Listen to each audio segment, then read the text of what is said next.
céu e a terra, meu socorro vem, meu socorro vem do Senhor, que fez o céu e a terra.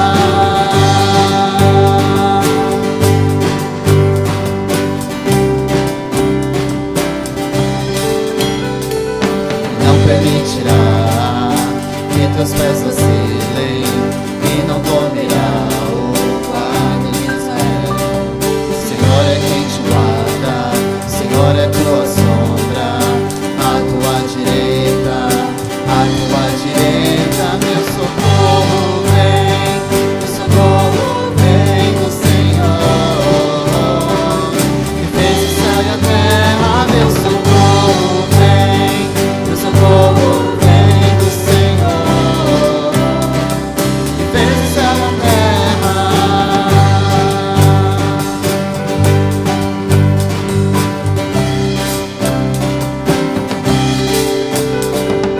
Não permitirá que teus pés vacilem e não dormirá o guarda de Israel. O Senhor é quem te guarda, o Senhor é tua sombra, à tua direita, meu socorro vem do Senhor, que fez o céu e a terra, meu socorro vem do Senhor, que fez o céu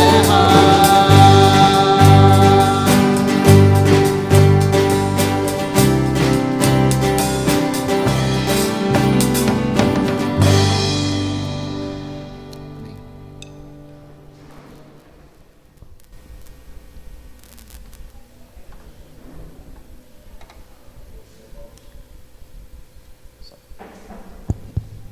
Bom dia, irmãos. Como é bom estar aqui, né? De poder adorar o nosso Deus. Convido os irmãos a fazer uma oração para a gente começar o nosso culto. Senhor Deus, ó Pai, muito obrigado por esse privilégio de estarmos unidos, ó Pai, como corpo de Cristo, para adorar e cultuar ao Teu nome, ó Pai. Obrigado por mais uma semana. Obrigado porque todos estamos bem, ó Pai, com saúde, mesmo em dias difíceis, mas podemos estar aqui, ó Pai. Nos perdoa pelas nossas falhas, pelos nossos pecados. Colocamos nosso coração, ó Pai, nesse momento diante da Tua presença. Que nada venha a nos distrair, ó Pai, e que nesse momento o foco principal seja a adoração, ó Pai, e o culto ao Seu nome, ó Pai. Em nome de Jesus, amém. Convido minha amada irmã e mãe para vir aqui fazer a oração.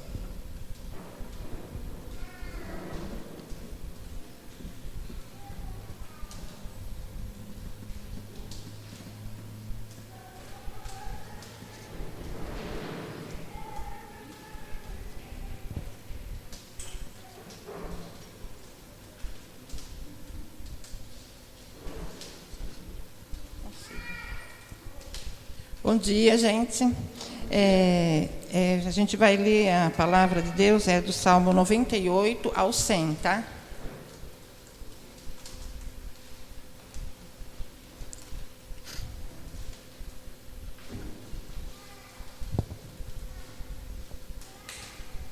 É, 98 ao 100.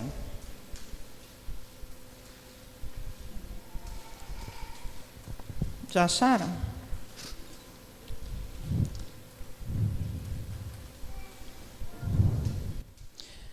Cantai ao Senhor um cântico novo, porque Ele faz maravilhas, e a sua destra é o seu braço santo, lhe alcançaram a vitória. O Senhor fez notória a sua salvação, manifestou a sua justiça perante os olhos das nações.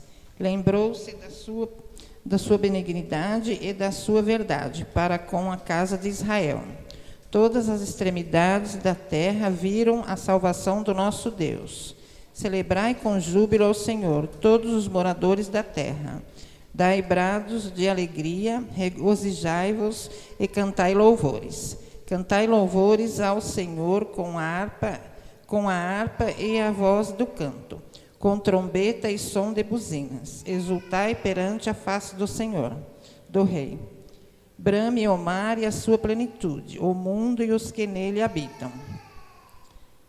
Os rios batam as palmas, regozijem-se também as montanhas, perante a face do Senhor, porque vem a julgar a terra. Com justiça julgará o mundo e o povo com equidade. Salmo 99. O Senhor reina. Tremam as nações. Ele está entronizado entre os querubins. Comova-se a terra. O Senhor é grande em Sião, e mais elevado que todas as nações. Louvem o teu nome, grande e tremendo, pois és santo. E a força do rei ama o juízo. Tu firmas a equidade. Fazes juízo e justiça em Jacó. Exultai ao Senhor nosso Deus, e prostrai-vos diante do escabelo de seus pés, porque ele é santo. Moisés e Arão, entre os seus sacerdotes, e Samuel entre os que invocam o seu nome. Clamavam ao Senhor e ele os ouvia. Na coluna de nuvem lhes falava. Eles aguardavam os seus testemunhos e os estatutos que lhes dera. Tu os escutaste, Senhor nosso Deus. Tu foste um Deus que lhes perdoaste, posto que vingador dos seus feitos. Exultai ao Senhor nosso Deus e adorai o seu santo nome, porque o Senhor nosso Deus é santo. Salmo 100. Celebrai com júbilo ao Senhor, todos os moradores da terra. Servi ao Senhor com alegria e apresentai-vos a Ele com canto.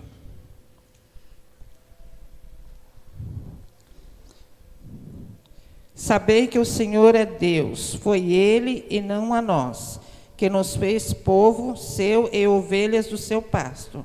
Entrai pelas portas dele com louvor e com seus átrios com hino. Louvai-o e bendizei o seu nome, porque o Senhor é bom e eterna a sua misericórdia, e a sua verdade entendem-se de geração a geração. Vou fazer uma oração, só para agradecer. Obrigado, meu Deus, por esse dia, Senhor, pela tua palavra, Senhor, porque ela é viva e eficaz, meu Deus. E que nós não só ouvimos, mas também que nós venhamos a praticar a tua palavra em nosso coração, Senhor, e seja tudo em primeiro lugar e tudo para a honra e glória do teu santo nome. Muito obrigado, Senhor. Em nome de Jesus, amém. Amém. Amém. A palavra de Deus é viva e eficaz. Como é bom a gente poder ler a palavra de Deus e conhecer aquilo que Deus tem para nós. Esse salmo que a Leoneide leu é bem interessante, é um dos vários textos da Bíblia que chamam a atenção, né? Os rios batam palmas e juntos cantem de júbilo os montes. Você imagina os rios batendo palma e cantando de júbilo as montanhas, né? A própria criação adorando a Deus. E essas coisas, essas riquezas a gente só aprende na Bíblia. Por isso que tem uma música que diz que leia a Bíblia e faça a oração. Se quiser crescer. A gente canta essas músicas para as crianças, né? E a gente esquece que a lição, o princípio não é só para eles, é para nós também. Então a gente vai louvar a Deus com uma música de criança, mas que nos traz uma responsabilidade muito grande, muito profunda. Vamos lá?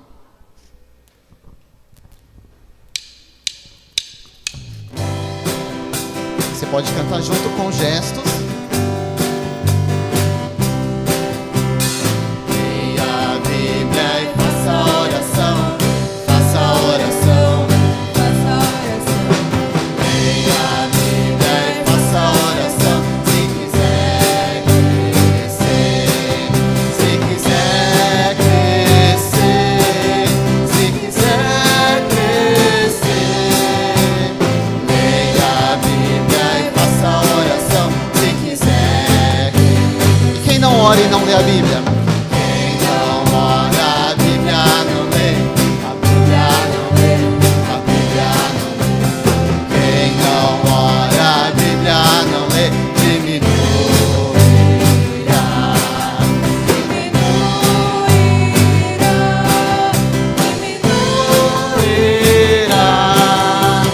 Quem não ora a Bíblia não lê.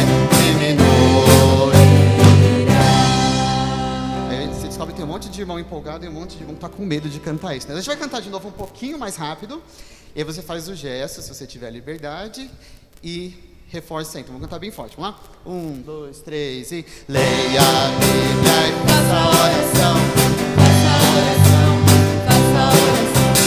Leia a Bíblia e faça a oração. Se quiser crescer, Se quiser crescer, se quiser crescer, leia a Bíblia e faça a oração. Se quiser crescer, quem não ora?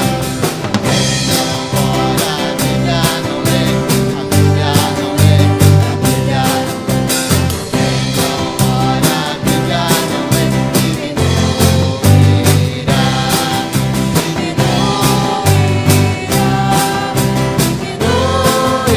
diminuirá, quem não ora, a Bíblia não lê, diminuirá. Amém. Que nós oremos e que nós leiamos a Bíblia para que a gente possa continuar crescendo, não só as crianças, mas nós adultos também.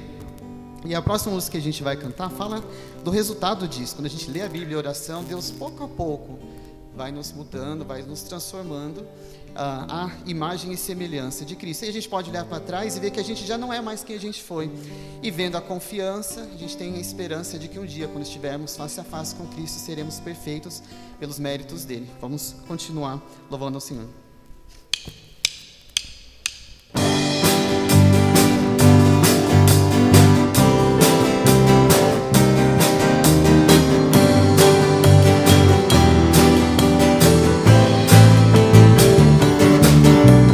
Pouco a pouco, cada dia, pouco a pouco, enquanto me guia, isso transforma-me, transforma-me, desde que amei a volta eu rei, cresço na graça do meu rei, isso transforma-me, pouco a pouco. Pouco a pouco, cada dia, pouco a pouco, enquanto me guia, Cristo transforma-me, transforma-me, desde que amei a volta eu dei, cresço na graça do meu rei, Cristo transforma-me, transforma-me. Querido Cristo, já não sou mais o que eu antes fui, e vendo a mudança tenho a confiança que um dia perfeito eu serei. Transforma-me, querido Cristo, já não sou mais o que eu antes fui, e vendo a mudança tenho a confiança que um dia perfeito eu serei, e vendo a mudança tenho a confiança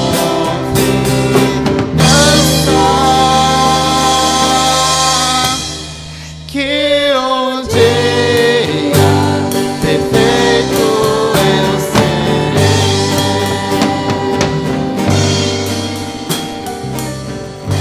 Amém. Pode se sentar.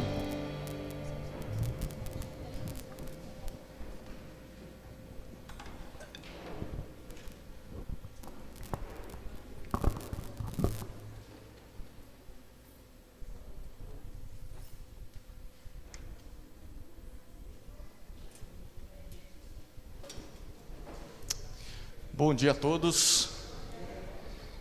Nós vamos ter o nosso tempo de catecismo. Então, se você pegou o boletim aí na entrada ou está como eu aqui acessando pelo celular, nós vamos fazer primeiro as perguntas do catecismo infantil e depois para todos aí. São 3 perguntas. Pergunta número 37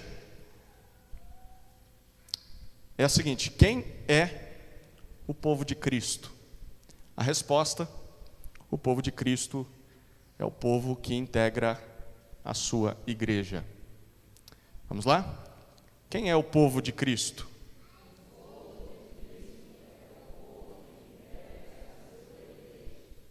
Ok.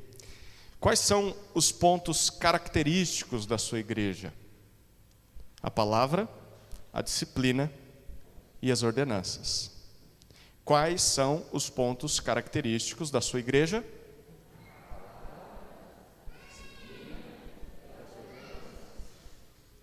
Como a palavra é um traço característico da igreja? Toda a palavra de Deus é pregada. Como a palavra é um traço característico da igreja? Muito bom. Agora vamos para a pergunta aí do catecismo, a partir da pergunta número 21. Que tipo de redentor é necessário para nos levar a Deus? A resposta é: um que seja verdadeiramente humano e também verdadeiramente Deus. Que tipo de redentor é necessário para nos levar a Deus?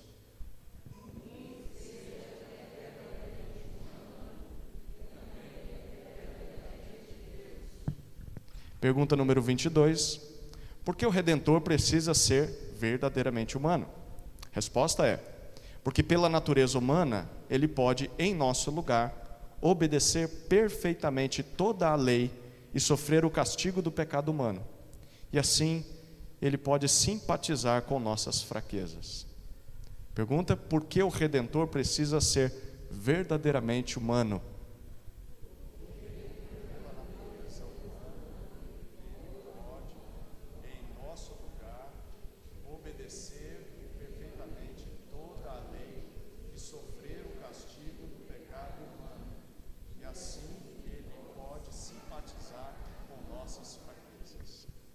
Pergunta número 23.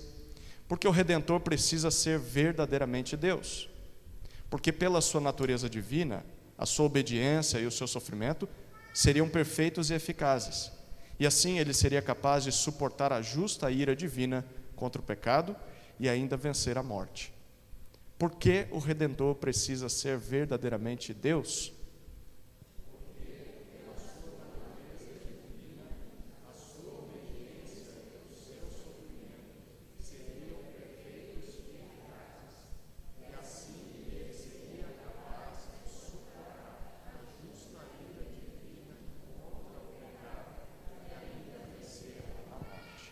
Amém. Eu quero chamar aqui o pastor Onéias, ele está escondido aqui atrás. Apareceu. Muito bom. O pessoal veio aí, pessoal das antigas e do presente também. O pastor Onéias é um pastor, é um irmão, amigo muito querido. Eu me lembro que quando Deus começou a me despertar para servi-lo mais, com mais recursos, com mais tempo, com mais dedicação, ele foi um canal que me fez a ligação até o seminário, que era a Escola de Pastores da Piba.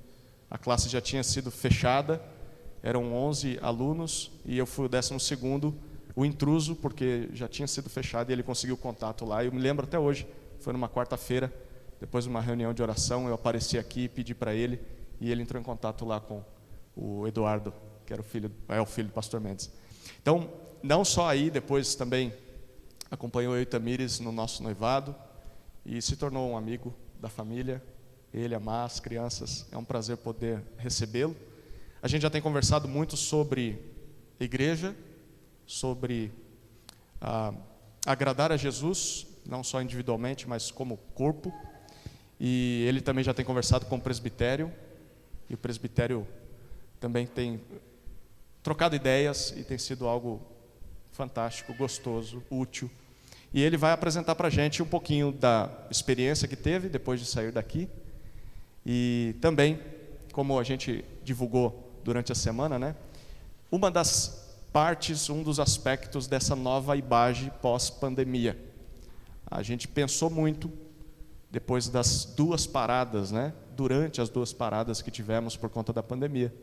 E foi um tempo útil para repensarmos igreja, repensarmos o nosso formato e como isso tem sido, estava sendo o nosso impacto na comunidade, qual estava sendo o resultado no discipulado da vida das pessoas, e repensamos e agora estamos revendo tudo à luz da Escritura e tentando ser o mais bíblico e simples possível. Então, o Onéias vai trazer um aspecto disso, que vai ser muito importante nessa retomada. Tá? Então, ele vai ter a liberdade aí de ter os 2 tempos de 45, e esperamos que seja bênção, e acreditamos que será. Senhor Deus, obrigado pela vida desse nosso irmão, obrigado pelo cuidado que o Senhor tem demonstrado sobre a família dele.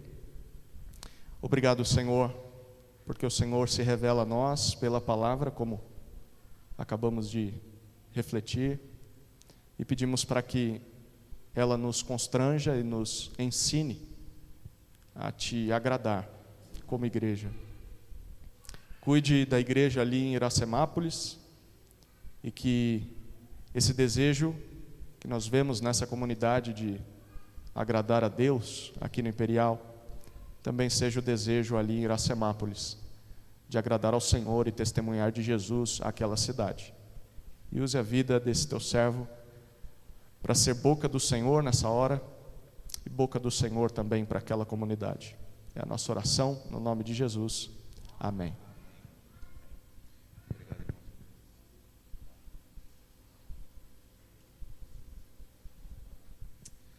Boa noite, meus irmãos. Opa, aí, já comecei bem. Bom dia, meus irmãos. Comecei cansado já, né? É uma alegria para a gente poder reencontrar os irmãos, né? Num local que a gente ama, revendo os caminhos, as trajetórias, a gente descendo aqui a rua hoje. A gente falou, quantas vezes a gente desceu no tiro essa ruazinha aqui, né? Atrasado, como hoje a gente chegou atrasado, aí a gente pede perdão. Mas é uma alegria para a gente poder estar junto com os irmãos, poder contribuir, que nem o pastor José mencionou, né? O José, né? Ou é pastor José? José, né? Que nem o José mencionou, a experiência que nós tivemos, o aprendizado que nós tivemos, e a gente poder contribuir, né? E nesse momento eu gostaria de fazer, nesta manhã, 2 partes. A primeira parte mais inspirativa, a gente vai pegar um texto bíblico, nós vamos estudá-lo, né? Analisar, e na segunda parte, após o intervalo, a gente vai mais para a prática ainda. Já vai ter uma parte prática nessa parte, mas indo mais para a prática ainda, trazendo essa reflexão em algo que é característico da igreja, que é uma família, né? Então, como que a gente pode ser uma família e essa família crescer, né? Então, que Deus esteja abençoando desde já os irmãos. Hoje tem sido um dia proporcionado aí pelo José e pela Tamires, um dos dias mais felizes da nossa vida, mais felizes, porque essa é uma igreja que a gente ama, né? É uma igreja que a gente viveu aí 11 anos, pecamos muito aqui, gente, nunca pequei tanto igual aqui, né? Porque foi 11 anos de ministério, mas foi o lugar onde a gente pôde aprender a amar a Deus, né? Como igreja, aprendendo os caminhos aí. Então, e muito feliz pelos rumos que Deus vai trazer para a igreja após a pandemia, que nem o José mencionou, né? E eu vou ter dificuldade de chamar ele de José, mas eu estou igual a ele também. Eu peço para as pessoas não me chamarem de pastor. Cansei, gente, cansei.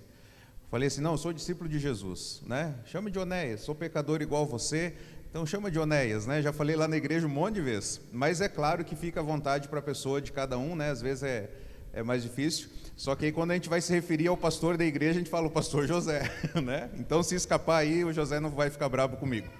Queridos irmãos, estivemos em São Luís durante 4 anos lá, e agora a gente está quase 2 anos na cidade de Iracemápolis, né?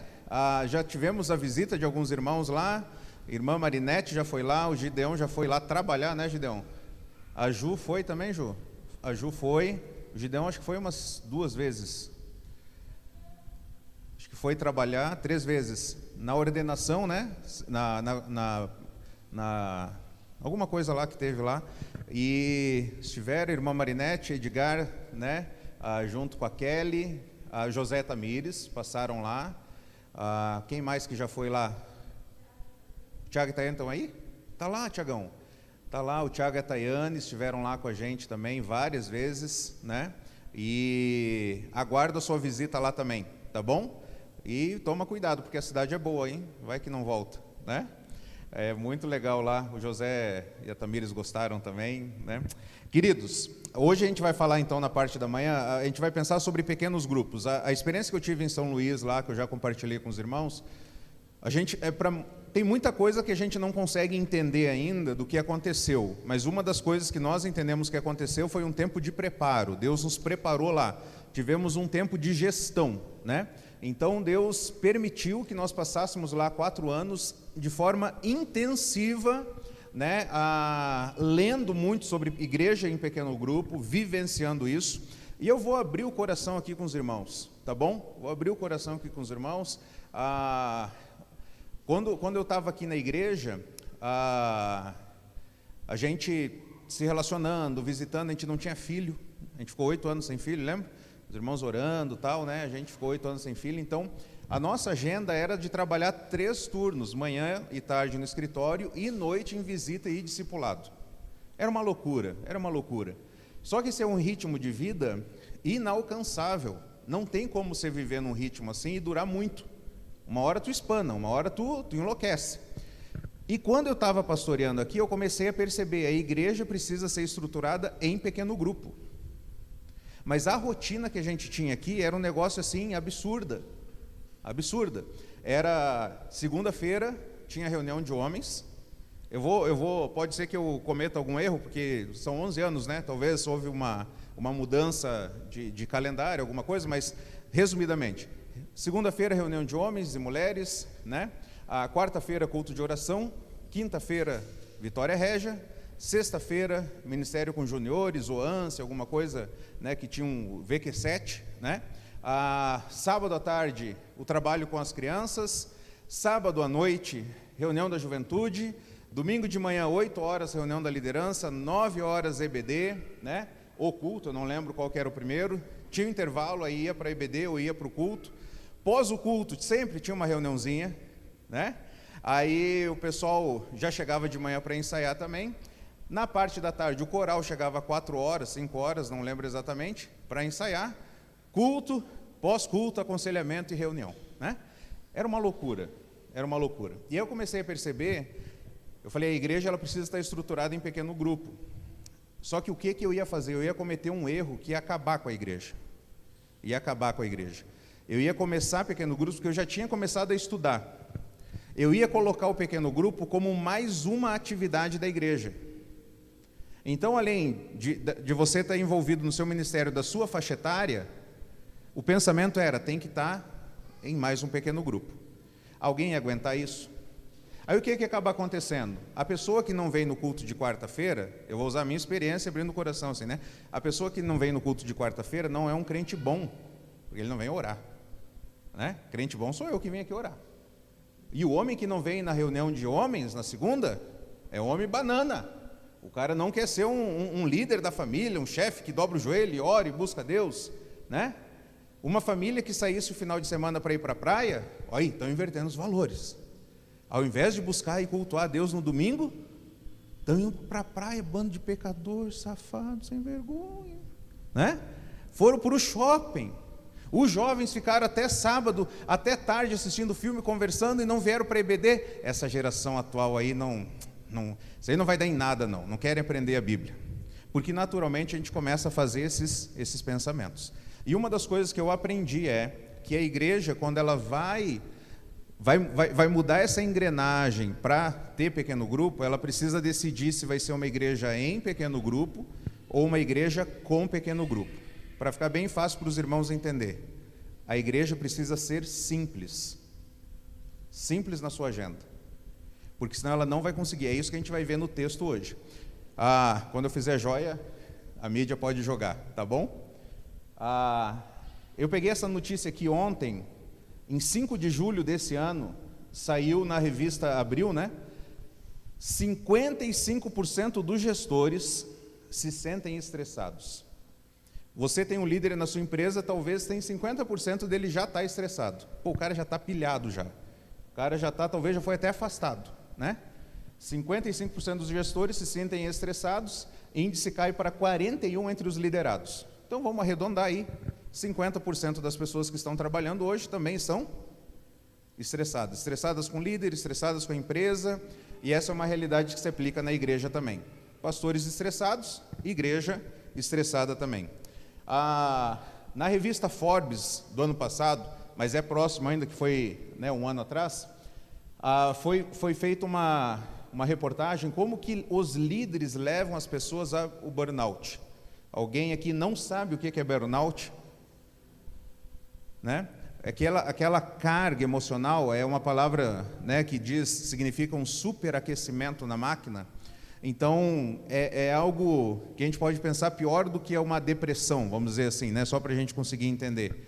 É aquele superaquecimento na máquina que a pessoa ela pira. Um colega meu de ministério, ele teve o burnout, ele estava no shopping, passeando com a esposa, com os filhos, estava muito estressado, vida alucinada. Ele estava no shopping, de repente ele sentou no shopping, virou para a esposa: quem é você? Virou para os filhos: quem são essas crianças? Ele não reconheceu a esposa e os filhos. Ele teve que ser afastado, cuidado, foi um momento muito difícil. 5 anos depois, ele está começando a voltar para o ministério. Então essa é a realidade que a gente vive hoje. E a gente quer viver isso aqui como igreja, gente? Sim ou não? Não, ninguém aguenta mais, né? A gente quer amar Jesus só. A gente quer amar Jesus e se dar bem com os irmãos, não é verdade? Sem pressão, sem aquela loucura. Você já não passa isso na sua empresa? Você quer passar isso na igreja? Ninguém quer passar. Então, nós veremos sobre o que fazer para um líder não ficar esgotado e os liderados insatisfeitos. O que nós devemos fazer? Nós queremos crescer, termos ideias, colocar essas ideias em práticas e isso trazer um crescimento. Queremos experimentar isso, né? Queremos que a igreja cresça, amém? Queremos que a igreja, a Bíblia diz que as portas do inferno não prevalecerão contra a igreja.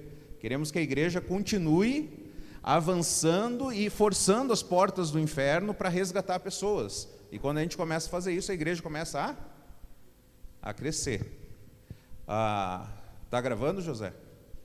Tá gravando? E agora, hein? Tem que liberar um link só. E agora, amor, eu falo algumas coisas ou não falo? Aí fica todo mundo, fala. Teve uma vez na quarta-feira, apesar de toda a emoção, eu não vou chorar, viu, Gideão? Apesar de toda a emoção, porque os irmãos sabem que o Gideão fez comigo uma vez, né? A gente foi na casa dele, aí falou: quero te falar 3 coisas. Tu tem que emagrecer, você está gordo. Não funcionou. Tu tem que ter dinheiro guardado. Não está funcionando, Gideão. E tu tem que parar de chorar. Falou desse jeito. Eu comecei a rir, eu falei: rapaz, nem a minha esposa tem coragem de falar isso para mim, né? Ela fala: você está fofinho, né? Não é? E ele já vai na lata já. Então, eu lembro uma quarta-feira, no culto de quarta, eu lembro que eu chorei naquela culto de quarta, porque eu tinha encontrado alguém aqui na cidade, e a pessoa falou assim: e aí, já encontraram? Eu falei: encontraram o quê? A cabeça de bode enterrado lá na igreja. Porque aquilo lá não vai para frente, não. Nossa, irmãos, eu lembro que naquele culto de quarto eu chorei aqui. Eu falei: é isso, é a forma como as pessoas veem. A forma como as pessoas veem. É alguém que diz que é crente, congrega aí numa igreja, né? E uma cabeça de bode enterrado aqui na igreja. Eu lembro que eu chorei aquele dia. Então nós queremos conversar e queremos não apenas dar uma resposta para essas pessoas. Nós queremos viver para a glória de Deus. E aí, na medida que a gente evangeliza, a igreja cresce. E a gente quer cuidar dessas pessoas. E eu já vou antecipar a solução aqui, tá? Qual é a resposta disso? Como nós não termos líderes esgotados e liderados insatisfeitos? Como? Oferecendo uma assistência eficaz. É isso. Se a gente não quer o líder estressado, a gente não quer os liderados insatisfeitos, a gente tem que cuidar, a gente tem que oferecer uma assistência eficaz. Então, eu convido você a abrir no livro de Êxodo 18.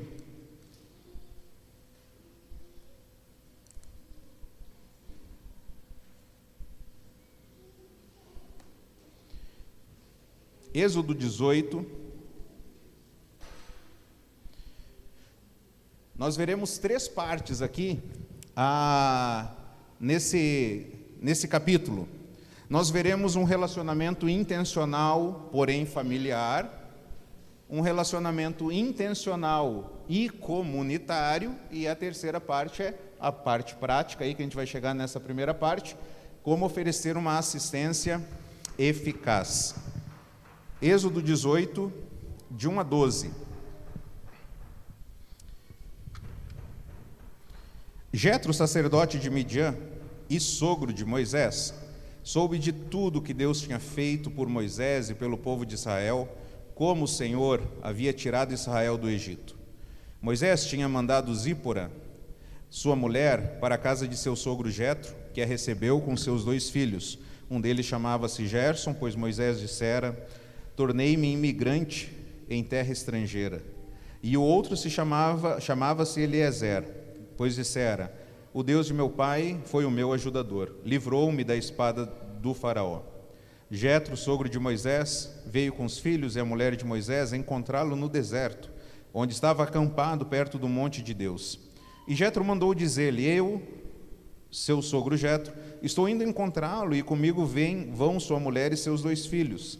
Então Moisés saiu ao encontro do sogro, curvou-se, beijou, trocaram saudações e depois entraram na tenda. Então Moisés contou ao sogro tudo o que o Senhor tinha feito ao faraó e aos egípcios por amor a Israel, e também todas as dificuldades que tinham enfrentado pelo caminho e como o Senhor os livrara.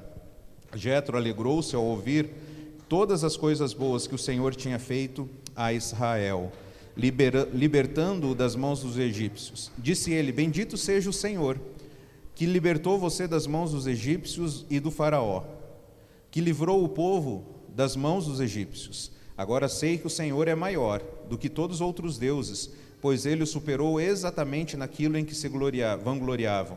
Então Jetro, sogro de Moisés, ofereceu um holocausto e sacrifícios a Deus, e Arão veio com todas as autoridades de Israel para comerem com o sogro de Moisés na presença de Deus. Jetro, sogro de Moisés. Jetro, ou Reuel, significa amigo de Deus. Ele era sacerdote, ele era descendente de Abraão, e como Melquisedeque, ele era um sacerdote gentil, né, que conhecia o Deus verdadeiro, mas provavelmente ele acreditava em outros deuses também. E a sua posição sacerdotal aqui talvez era porque ele era líder, né, pela sua idade, sua experiência como um ancião, líder de uma tribo, né. Ele ficou sabendo, no versículo 1, ele soube tudo o que Deus tinha feito por Moisés. Veja que aquilo que Deus faz deve ser anunciado, deve ser proclamado, né? E é isso a importância da igreja estar nas mídias sociais, para poder testemunhar, poder falar, alcançar um número cada vez maior de pessoas. E é interessante que você, se você tem habilidade com o Instagram, se você faz dancinha no TikTok, né? Se você está ganhando uma graninha com isso, cara, se oferece para ajudar isso no ministério, né? Como que eu posso fazer uma dancinha legal lá, que talvez vai promover alguma coisa? E aí anunciar os feitos do Senhor, porque através daquilo dali gera um clique, gera um link, que gera alguma coisa. Então a equipe de marketing deve ser usada para a glória do Senhor. Jetro estava lá não sei aonde, e ele soube tudo o que Deus havia feito por meio de Moisés e por meio na nação de Israel. Então proclamar o que Deus fez. E aí quando eles se encontraram, Moisés vai lá, beija o sogro, abraça o sogro. Imagina o José abraçando o Lélio, dando um beijão no Lélio, né? Um abraço, sentaram, comeram. Moisés conta ao sogro tudo o que Deus tinha feito. Jetro fica muito feliz com isso, né? E eu acho interessante aqui que ele ouve tudo o que Moisés estava falando e ele fica feliz, ele não fica com espírito crítico, ele não está aquela pessoa assim, mas eu faria diferente. Ele ouve que Deus estava fazendo. E aí depois de tudo que eles fizeram juntos aqui, depois de tudo que Jetro ouviu, o que Jetro vai fazer? Ele vai louvar a Deus. Ele tem a convicção que ele fala: agora eu sei que esse Deus aqui é maior do que todos os outros deuses, Porque esse Deus aqui venceu os outros deuses aonde eles se vangloriavam.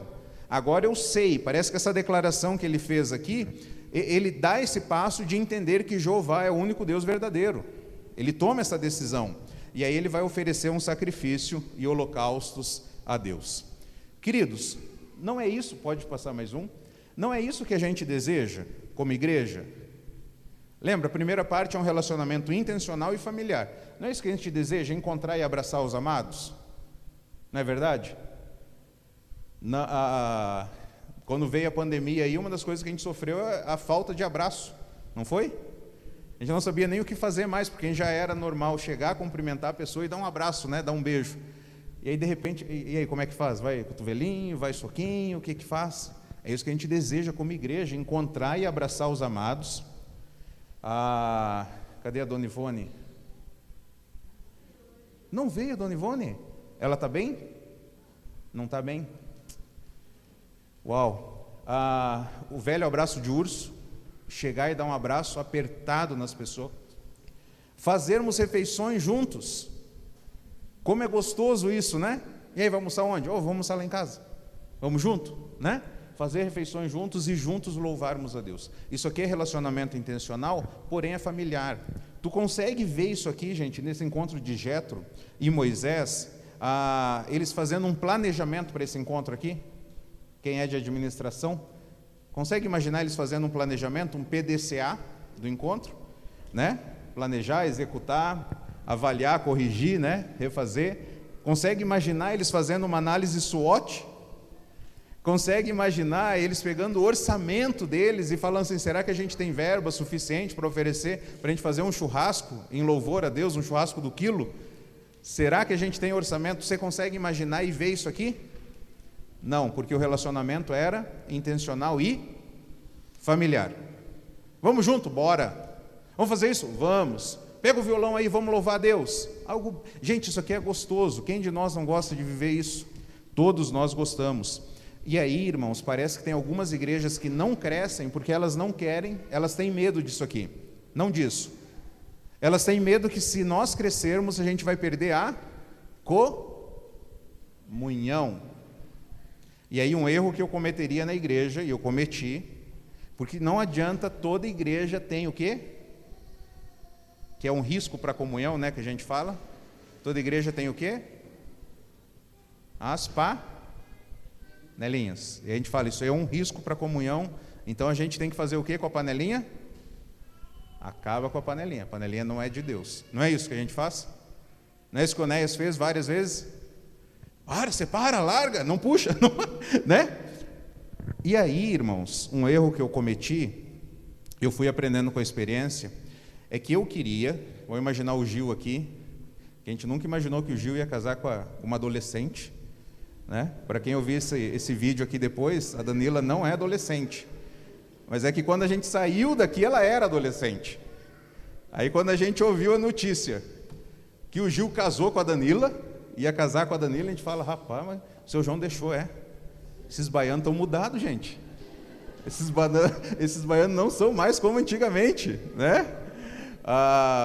E aí, imagina o Gil aqui. O nosso desejo é que o Gil tivesse comunhão com todo mundo da igreja. Vamos ser realistas. O Gil consegue ter comunhão com todo mundo da igreja? Sim ou não? Deu sim e não aí, deu meio dividido. O Gil consegue ter comunhão com todo mundo da igreja, sim ou não? Deu mais não agora, parece. O Gil conhece todo mundo. Conversa com todo mundo. Mas o Gil consegue ter comunhão com todo mundo? Consegue, Gil? Não consegue. Você gostaria? Mas consegue? A realidade é que a gente não consegue. E aí a gente pensa assim, o Gil não é legal, cara. O Gil ele só tem tempo para a Danila. Vão imaginar na hora que eles começaram talvez a namorar, né? Quero fazer aula de violão, o Gil só dá aula de bateria para a Danila e para mim não, por quê? Por causa da intenção dele. Relacionamento intencional e familiar, né? Quero gerar outro baianinho. Quero casar, né? E aí não adianta, na realidade é que a gente não consegue ter comunhão com todo mundo. E aí guarde uma frase, se você quiser anotar isso, vai ajudar muito a igreja nesse processo.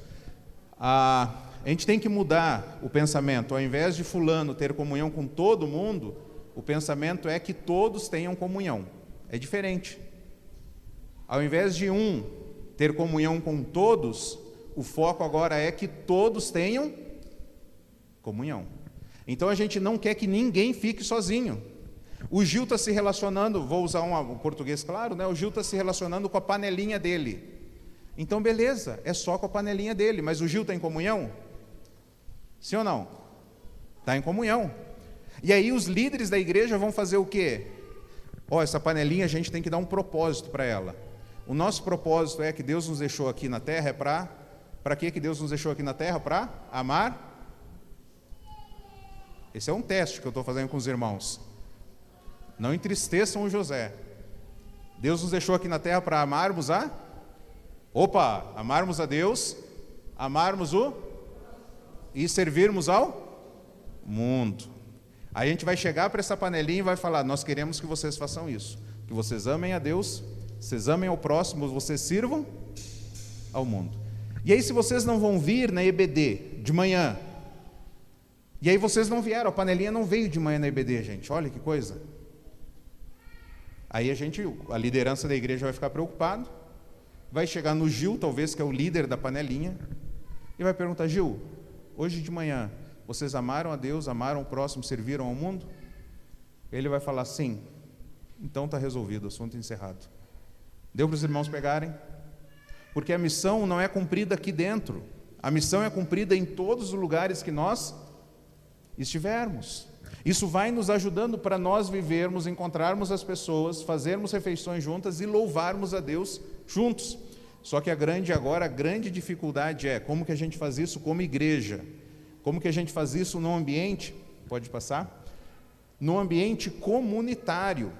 Vamos ler aí do versículo 13 ao 18. No dia seguinte, Moisés assentou-se para julgar todas as questões do povo, e este permaneceu em pé diante dele, desde a manhã até o cair da tarde. Quando seu sogro viu tudo o que ele estava fazendo pelo povo, disse: o que é que você está fazendo? Por que só você se assenta para julgar, e todo esse povo o espera de pé desde a manhã até o cair da tarde? Moisés lhes respondeu: o povo me procura para que eu consulte a Deus. Toda vez que alguém tem uma questão, essa me é trazida, e eu decido entre as partes, e ensino-lhe os decretos e as leis de Deus. Respondeu o sogro de Moisés: o que você está fazendo não é bom. Vamos dizer juntos? O que você está fazendo não é bom. Você e o povo ficarão esgotados, pois essa é uma tarefa pesada demais. Você não pode executá-la sozinho. Agora ouça-me, e eu lhe darei um conselho, e que Deus seja com você.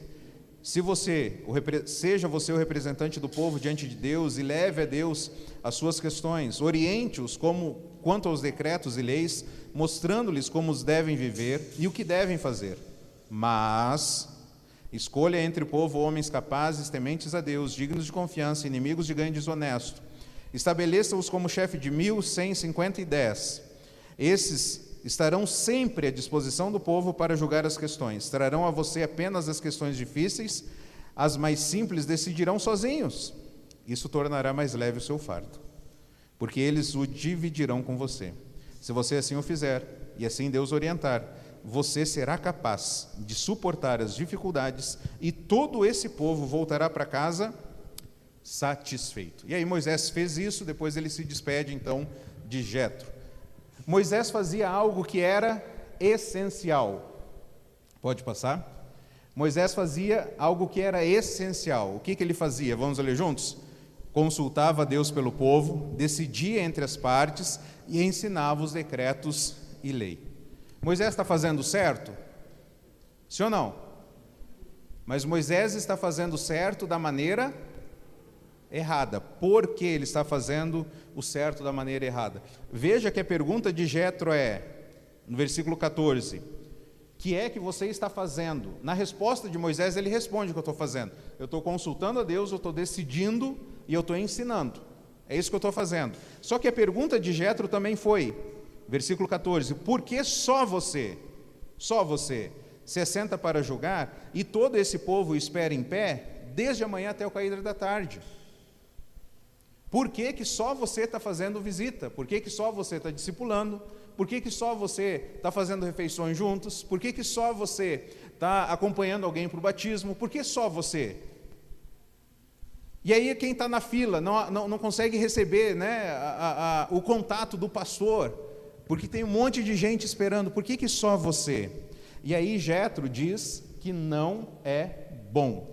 Não é bom o que está fazendo. Então a lição que a gente tem aqui é que não é bom ficar sozinho na liderança sem oferecer uma assistência eficaz ao povo. Vamos ler juntos? Não é bom ficar sozinho na liderança sem oferecer uma assistência eficaz ao povo. Lembra que a gente começou com uma pergunta: líder esgotado e liderados insatisfeitos. Nós queremos então cuidar dos insatisfeitos, aqueles que querem ser aconselhados, discipulados, amadurecerem na fé, crescer espiritualmente, aprender a fazer uma defesa da fé na universidade, aprender a evangelizar, ser um bom pai, uma boa mãe, um bom filho, aprendendo como eu vou ter uma família bíblica centrada em Jesus. A gente quer cuidar de todas essas pessoas que estão insatisfeitos, que não estão recebendo cuidados. Essas pessoas que talvez estão sozinhas e não estão tendo comunhão com ninguém.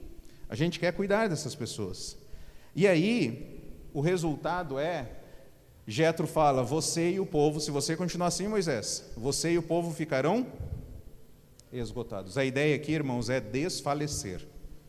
No hebraico, é cair à exaustão. As mulheres já tiveram isso?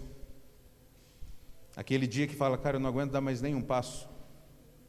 Se eu der, vai ser para o assassinato, porque eu vou matar um. Deixa eu ficar quieto aqui.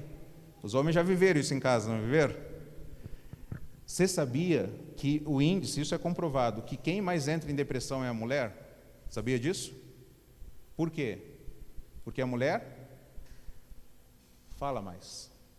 Está pesado, está difícil, não estou aguentando, estou com vontade de matar um. Ela fala.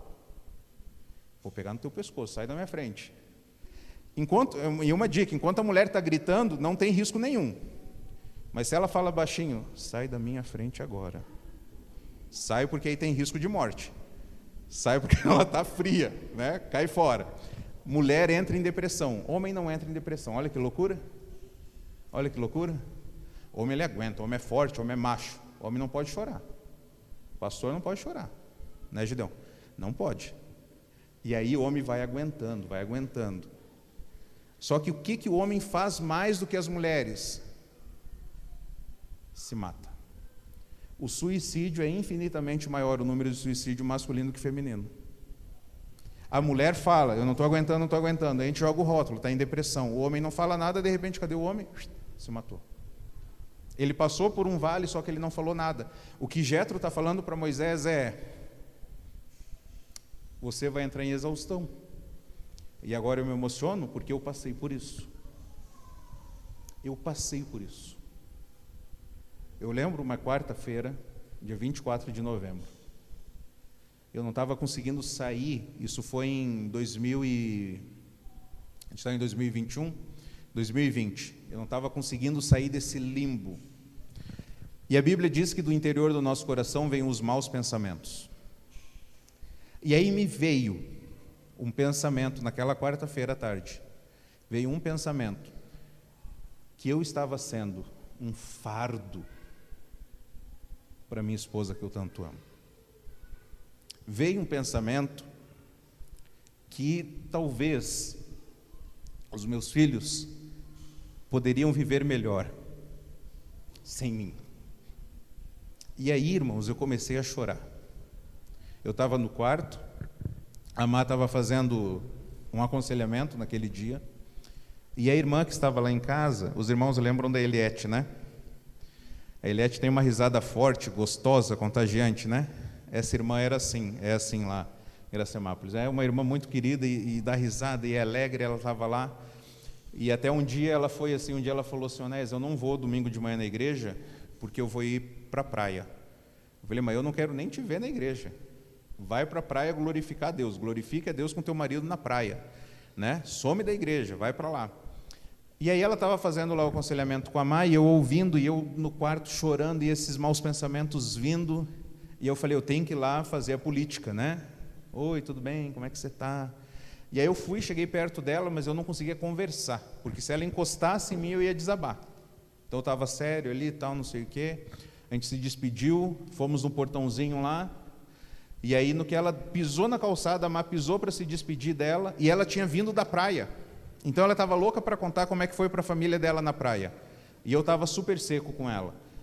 Ela pisou na calçada para ir embora, eu virei para a Má, tu vai entrar ou vai ficar aí? Ela falou, vou entrar. Aí eu já entrei e fui para o quarto de novo. A Má foi lavar a louça, e aí eu não conseguia me controlar. Aí eu saí do quarto, fui lavar a louça para a Má, para ajudá-la, só que ela me vendo daquele jeito era a pior coisa possível, porque estava igual criança, estava apavorada. Irmãos, eu nunca tive medo. Eu já botei dedo na cara de gente graúda e falando, você está errado, tem que se arrepender. Eu já confrontei gente que eu achei que ia me matar. Aqui no Imperial eu já tive uma experiência dessa, de confrontar alguém, eu falei, o cara vai me pegar ali na esquina. Eu falei, Deus, se ele me matar, vai ser para a sua glória, mas manda ele para casa, Senhor. Estou pronto para morrer para Jesus, mas não seja hoje. Eu achei que ele ia me matar, ele ia me pegar. Eu achei que ele ia brigar comigo. Eu nunca tive medo, não tive medo de morrer, não tive nada. Nesse dia eu tive medo. Eu tive medo de estar dirigindo o carro, não literalmente, né, figuradamente, e me perder numa curva e levar toda a minha família junto. Eu estava com medo, eu estava apavorado. E aí eu decidi parar. Eu falei, amor, eu vou parar, não aguento mais, chega de igreja. Não que eu estou cansado de gente, de pessoas, estou cansado de sistema. Chega, eu vou parar, se a igreja quiser mandar embora, manda. Eu preciso parar, Na quinta-feira o sobrenatural aconteceu. Na quinta-feira um pastor de Natal, chamado pastor Marcos. Ô Nés, como você está? Eu falei, pastor, não posso falar agora, era 9h30 da manhã. Posso falar 3 horas da tarde, 15 horas? Pode, 15 horas ele ligou. Nés, como que você está? Pastor, estou no pó da rabiola. Não aguento mais. Onés, tem uma clínica chamada Clínica Limiar aqui em São Paulo, aqui em Natal. Quero te convidar para vir. Tu acha que você precisa vir? Falei, preciso. Você quer vir, Onés? Quero. Onés, você acha que Deus quer que você venha? Acho. Tenho certeza, Deus quer que eu vá. E ele falou, estou convidando você e a sua família. Não é para você vir sozinho, é para vir a tua esposa e os teus filhos. Falei, fechado. Ele falou, o único problema é que são 13 dias. Falei, isso não é problema, porque eu já estava para entregar a chave do que tinha que entregar, entendeu? Falei, isso não é problema, eu vou. E aí, no outro dia, estavam as passagens, nós fomos para lá. Nós somos muito gratos a Deus pela vida do pastor Marcos, a Clínica Limiar, o pastor Neto, que é o coordenador. E quando a gente chegou lá, a gente viu, é uma clínica que cuida de pastores e missionários. Irmãos, era cada caso um pior que o outro. Primeiro dia compartilhando lá, um falava, outro falou, eu virei para minha esposa, estou bonzinho da Silva, podemos ir embora. Eu falei, não, olha os problemas, amor, deles. A gente está bom, amor, não, isso, relaxa, só foi um chorinho aquele dia, vamos embora. Irmãos, coisa pesada acontecendo, exaustão, desfalecer, perder as forças. Jetro fala para Moisés, vocês vão ficar esgotados, vocês vão desfalecer. A tarefa é grande demais. Quem trabalha demais perde a capacidade de discernir. Então tem que ter folga de vez em quando, tem que parar de vez em quando, hoje eu não vou na igreja. Hoje vai fazer o quê? Vou dormir. Pecador miserável, você vai dormir? Vou dormir. A igreja não é minha, a igreja é Jesus. Eu vou dormir, vou descansar, não aguento mais. Ninguém pode ministrar 2 milhões de pessoas e durar muito. Moisés estava ministrando para 2 milhões de pessoas, fazendo fila para ele decidir, julgar, ensinar. E mesmo depois, Moisés ele vai organizar, ele vai atender o conselho de Jetro, ele vai organizar o povo. Só que abra em Números 11, versículo 14. E alguém leia aí bem alto para a gente.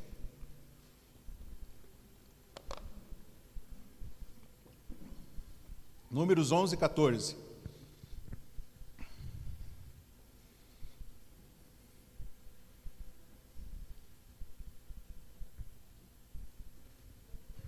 Quem pode ler?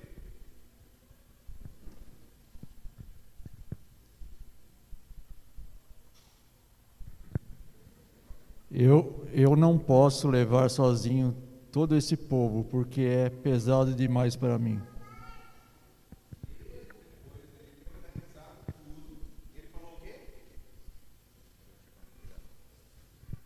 que ele falou?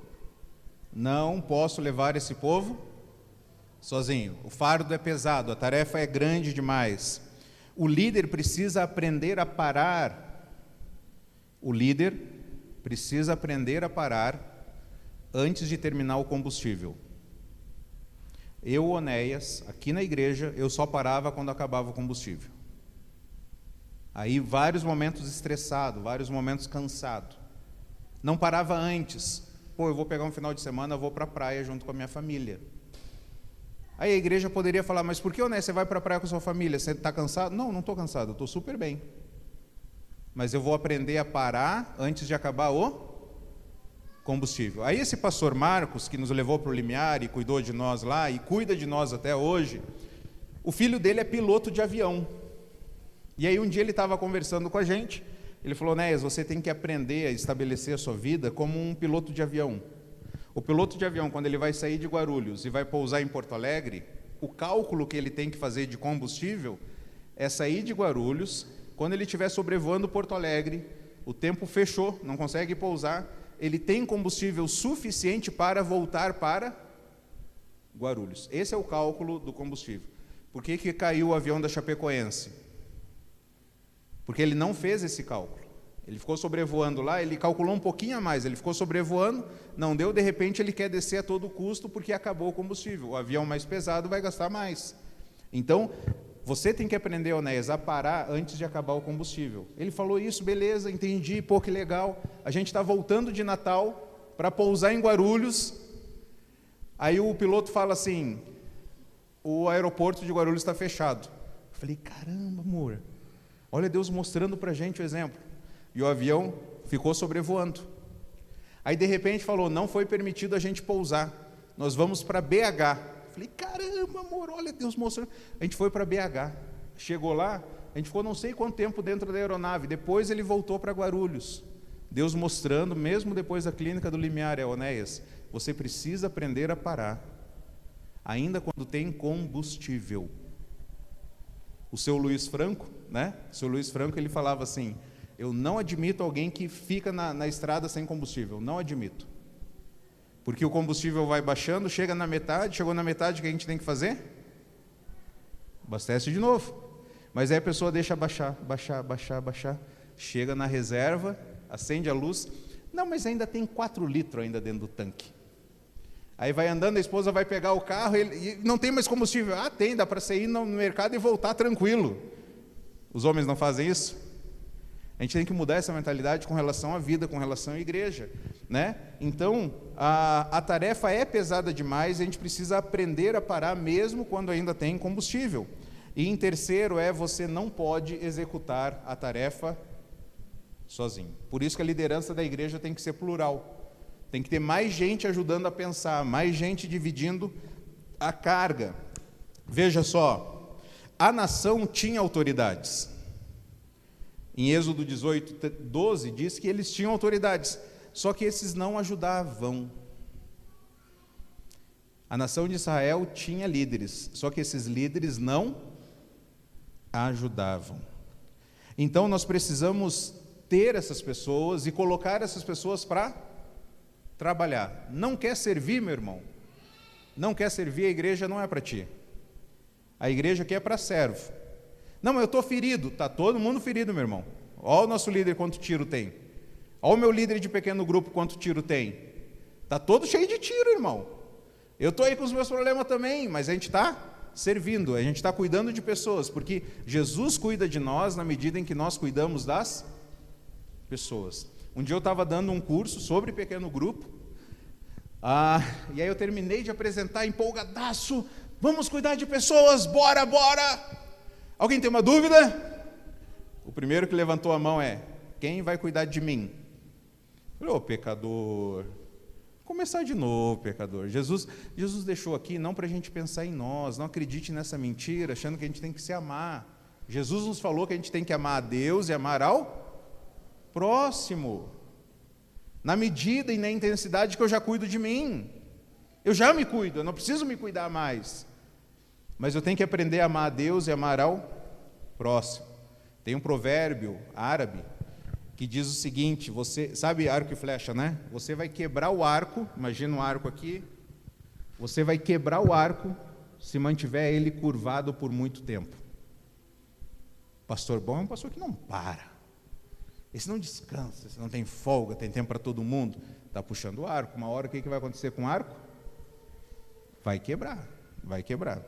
Então, as pessoas vão nos ajudar e a gente tem que estruturar a igreja, né, de uma forma intencional, porém comunitária. Antes de a gente ir para o nosso intervalo, eu vou falar uma vez, os irmãos lembram do Rivelino? Lembram? É a Kelly que está aqui? É a Kelly. Tudo bem, Kelly? E é o Kelvin ali atrás? Não? Kelvin não está aí. Os irmãos lembram quando a gente foi no sítio do Seu Menezes?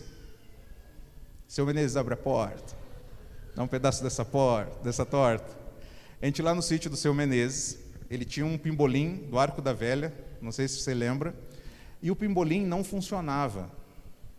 Ele funcionava, mas assim, você tinha que fazer força para o negócio ir, fazer força para girar, e a gente jogou na sexta, a gente jogou no sábado, a gente jogou domingo de manhã, domingo do almoço, quando os pais foram lá almoçar com a galera, me vai o Rivelino lá. Lembra do Rivelino? Esposo da Eliette. Aí o Rivelino chegou, vamos jogar aí, bora, entrou na fila, tal, daqui um pouco o Rivelino, pô, isso aqui tá duro pra caramba. Como é que vocês conseguem jogar? Ninguém deu bola pro Rivelino. Deixamos ele falando sozinho. E estamos lá, feliz da vida. Daqui um pouco o Rivelino sai do jogo, passa um pouquinho, ele volta, mas bem pouquinho, ele volta com um copinho de margarina, com um pincel, passou tudo, o negócio corria, a gente batia lá, voltava. Tem a mola, né? Nossa, Rivelino, onde você achou isso aí? Está dentro do carro, né? Cara, assim tem negócio do carro. Ele falou, não. Eu falei, onde estava isso aí? Ele falou, estava aqui no chão, ó. Aí eu falei, caramba, não é possível. Ele falou, é. Eu fui perguntar ao Seu Menezes, isso aqui estava aqui. 3 dias o negócio de óleo ali no chão. Eu falei, Rivelino, faz 3 dias que a gente está jogando isso aqui duro, Rivelino. O bíceps está crescendo já de tanto que a gente faz força aqui, né? A munheca já está firme já de tanto que a gente gira. Aí o Rivelino falou uma frase que mudou a minha vida. O Rivelino falou, o problema é que vocês não olham para os lados. Aquilo ali me ajudou tanto, irmãos, no ministério. Às vezes a gente está focado num problema e a gente não para, não sai do foco e olha para o lado. Às vezes a solução está ali, ó. É um Jetro que vai chegar para a gente, vai dar um conselho, mas na igreja a gente fala, você nem é da igreja, você não pode opinar, fica quieto, fica na tua, tu não conhece a gente. Às vezes vem alguém de fora e fala um negócio que apresenta a solução para nós e que vai fazer o fardo ficar meio mais leve. Vamos para o intervalo? Comer? Tem comida, né? Vamos fazer um intervalinho aí. José, quer falar? Já, né? Vamos para o intervalo, depois a gente volta.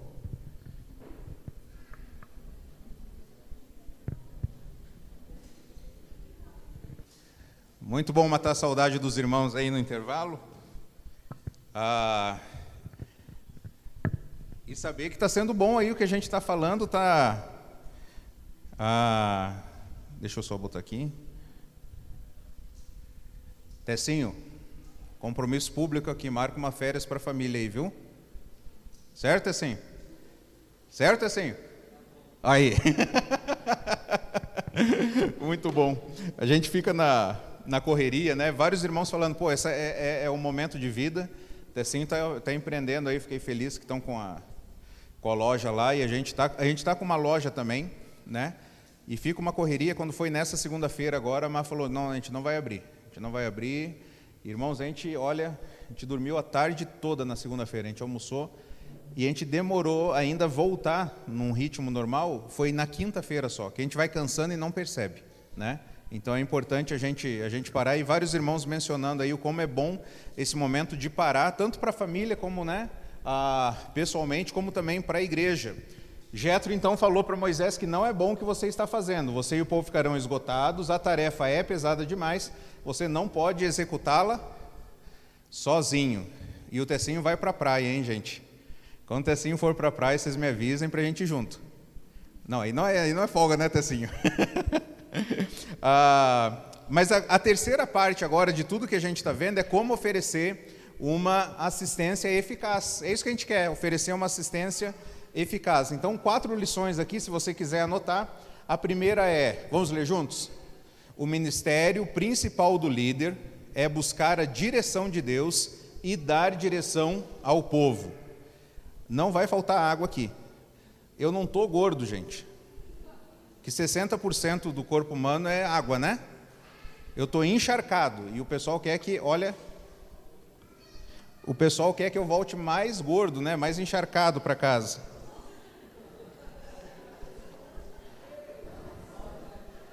Olha aí, né? No intervalo, o Edgar já falou que eu engoli uma vaca, gente, acredita isso? Que ele contou lá que uma cobra engoliu uma vaca e foi engolindo, que chegou a rasgar a cobra, né? Aí ele perguntou para mim, você engoliu uma vaca também? Tá? Mas é só encharcado, gente, nada mais que isso. O ministério principal do líder é buscar a direção de Deus e dar direção ao povo. Esse é o ministério principal do líder. Lembra o que Moisés estava fazendo? Consultando a Deus, decidindo e ensinando. O que Moisés estava fazendo era bom? Era bom, mas ele estava fazendo da forma errada. Jetro fala para ele, Moisés, não pare de fazer isso você tem que continuar fazendo. Busque a Deus e dê direção ao povo. Você tem que continuar fazendo isso. Tem que continuar ensinando, né? Isso não pode mudar, isso é essencial. A função do pastor, né, do líder principal da igreja, é buscar a Deus e dar direção ao povo. Alimentar o povo na palavra de Deus. Eu aprendi com o tempo também que nós, como líderes, a gente escolhe as críticas que a gente quer receber. Não é a pessoa que decide a crítica, é a gente que escolhe. Então, o problema da igreja é que a igreja quer um bom pregador, a igreja quer um pastor relacional, que faça visita, e a igreja quer um bom líder. Igreja não consegue ter 3 em um só. Sempre vai ter um carro-chefe, ou o cara é mais pregador, ou ele é mais visitador, ou ele é mais visionário, líder, né? Aquele cara que nem se relaciona com as pessoas, porque a visão dele é mais de líder, é mais de gestor. Então a igreja geralmente ela quer os 3. Se ela sofre com um pastor visitador, na próxima escolha de pastor ela vai querer um pregador, porque o pastor visitador um pouco se dedica a pregar. Aí ela vai escolher um pregador. Eu quero alguém que vai instruir a gente na palavra. Aí o cara dedica muito tempo para ensinar, e aí está preocupado com o organismo, não tanto com o gerenciamento da igreja. E a igreja falha em algumas coisas administrativas. Na próxima escolha de pastor, a igreja vai querer um gestor. E aí vai escolher o gestor. Os irmãos estão entendendo? Então não adianta, a gente precisa entender, nenhum líder é perfeito, nenhum líder é Jesus. Nós estamos aqui para fazer a vontade de Deus como iguais, né? Então, Atos 6 mostra isso para a gente também. Os apóstolos falaram, escolha algumas pessoas para o diaconato, cuidar da distribuição de cestas, de alimentos, e nós vamos nos dedicar ao quê? Ao ministério da palavra e oração. Buscar a Deus, a direção de Deus e dar a direção ao povo. Em segundo lugar, a equipe do líder deve ser de pessoas qualificadas. Vamos ler juntos? A equipe do líder deve ser de pessoas... No caso de Israel, o texto é claro, homens capazes, tementes a Deus, dignos de confiança, inimigos de ganho desonesto. Para presbítero da igreja, nós temos as qualificações nas cartas pastorais, né? E para alguém ser um líder da igreja, a pessoa tem que ter compromisso, ela tem que ter habilidade relacional, tem que ter carisma, ela tem que ter competência, ela tem que saber o que ela está fazendo, ela tem que ter conhecimento da palavra, conhecimento da situação, e acima de tudo ela tem que ter caráter. Ela precisa ter um caráter aprovado. 5 Cs de um líder. Anota aí, você que é líder, os 5 Cs. Compromisso, caráter, competência, carisma, conhecimento. Terceiro lugar, o que a gente aprende aí? Os líderes auxiliares devem cuidar de pessoas dentro das suas capacidades. Olha o que Jetro fala para Moisés, estabeleça, Moisés, continue buscando a Deus, continue, você não vai parar de fazer isso, mas agora você vai escolher pessoas que vão cuidar de 1000, de 100, de 50 e de 10. Esses líderes aqui, eles vão estar, o texto fala, eles vão estar sempre à disposição do povo. E olha que interessante, pequeno grupo tem que ser pequeno grupo. E aí, como o José mencionou, a gente conversando com ele, com os irmãos da igreja, né? E aí ele mencionou que antes da pandemia, ou durante a pandemia, teve os pequenos grupos acontecendo. Eu perguntei quantas pessoas estavam no pequeno grupo. Tinha umas 30. Eu falei, não é pequeno grupo, é congregação já. Pequeno grupo é pequeno grupo. De 6 pessoas, no máximo 12. A gente fez um pequeno grupo lá em casa com 8, a gente não deu conta. Agora a gente quer fazer um com 6, porque pequeno grupo é pequeno grupo. E aí os líderes de pequeno grupo, eles sim, eles vão estar sempre à disposição do povo. Então, por exemplo, alguém vai fazer uma mudança de casa. Quem que vai cuidar daqueles irmãos lá que vão fazer a mudança de casa? Quem que vai ajudar a servir? Os líderes do pequeno grupo. O pequeno grupo. O pequeno grupo não consegue dar conta. Às vezes acontece assim na igreja. Acontecia aqui comigo. Fulano não está conseguindo pagar a conta de luz. Fulano está com dificuldade de pagar a água. Fulano está com dificuldade de cesta básica. Se a igreja está em pequeno grupo, a gente fala, o que eu tenho a ver com isso? Vocês, como pequeno grupo, vocês não estão cuidando da pessoa, gente. Conta de luz, racha entre vocês e paga. Não precisa vir esse assunto para a igreja. Os irmãos estão entendendo? Aí a pessoa pega e fala assim, ele tem que fazer uma cirurgia de R$5.000. O meu pequeno grupo já levantou R$500. Será que os outros pequenos grupos conseguem ajudar? Aí sim. Agora a gente vai acionar a igreja, porque o pequeno grupo não consegue levantar R$5.000 para a cirurgia. Agora todos os pequenos grupos juntos, eles vão conseguir. Então esses líderes aqui, eles vão estar sempre à disposição do povo. Ninguém cuida de mim na igreja. Quem tem que cuidar é o líder do pequeno grupo. Ele tem que ir atrás, ele tem que ligar, ele tem que perguntar. Irmãos, de verdade, eu já vivi o lado bom e o lado ruim de pequeno grupo em igreja. Já vivi os dois. Lado bom o que é? Quando a igreja está com um pequeno grupo, vamos imaginar aqui o Gil, a Danila, a Carol, Bia, Gil, a Dani, a Bia, a Sara, né? Seu nome qual que é? Alisson e irmã Vânia. Calma, Gil. Somos amigos, Gil. Os baianos continuam nervosos, né? Irmã Antônia. Eles são um pequeno grupo aqui, beleza? Aí eles vão convidar o irmão Agnello. Tudo bem, irmão Agnello? O irmão Agnello não é da igreja. Não é da igreja, tá? O irmão Agnello não é da igreja. E aí eles convidaram para o irmão Agnello fazer parte do pequeno grupo. O Gil é amigo do irmão Agnello, eles conversam sobre teologia. Apesar de ele não ser crente, eles conversam de teologia. Tem um assunto em comum, construção, né? O irmão Agnello aí, futebol, né, irmão Agnello? Não, né? Futebol não. Aí eles conversam, eles têm algo em comum. O irmão Agnello, aí o Gil fala, vai ter um encontro lá em casa de alguns amigos. Vamos lá, meu amigo. Ele vai ir na casa, certo? Aí ele veio aqui uma vez, veio 2, veio 3, veio 4, e o pequeno grupo nem convidou ele para vir para a igreja. Entende? Olha o que eu vou dizer, o pequeno grupo não quer que ele venha para a igreja. O pequeno grupo quer levar ele para quem? Para quem? Para Jesus. Olha a diferença, o foco muda totalmente. Eu quero levar o meu amigo para Jesus. De repente ele vai ver que a agenda desse grupo aqui, no final de semana, é ir na igreja. E ele vai ficar com vontade. Vai ter um evento especial, o grupo vai convidar ele não vai vir, vai acusar, porque ele tem medo. Gente, você lembra quando você não era crente? Lembra? Você queria ir na igreja? Você tinha raiva de crente? Você chegava na igreja, eles mandavam tu ficar em pé, lembra? Levanta a mão aí, quem está visitando. Meu Senhor. Tu gosta disso, gente? Seja sincero. Crente gosta, mas o não crente não gosta. Aí pior ainda, fica em pé aí. Diz seu nome. A gente fez isso aqui um monte de vezes. Fala aí, não ouvi. Aí Antônia, né? Eu, Bruna. Antônia. Maria. Aí daqui a pouco a igreja inteira. Antônia. Se coloca no lugar da Antônia. Né? Olhem para Antônia. Daqui a pouco todo mundo vira. Cara, ninguém gosta disso. Sabe por que eu não vou para a academia? Sabe? A academia não é para gordo não, gente. Já reparou isso? A academia é só para corpo sarado. Aí tu chega lá com uma blusa mais larga assim para não marcar as gorduras, né? Tá todo mundo assim, Aí tu vai fazer um exercício e fica puxando a roupa para não aparecer nada. Aí fica todo mundo te olhando. Eles olham, tu não é daqui não, né? É a primeira vez que você veio, né? Você vai pegar um equipamento lá para fazer, você não sabe fazer direito. Aí você para de ir e fala, cara, esse lugar não é para mim aí. Igreja muitas vezes é academia. Chega o diferente, tu não é daqui. Ao invés do cara fitness, chega, pô, cara, que legal que você veio, você quer ajuda?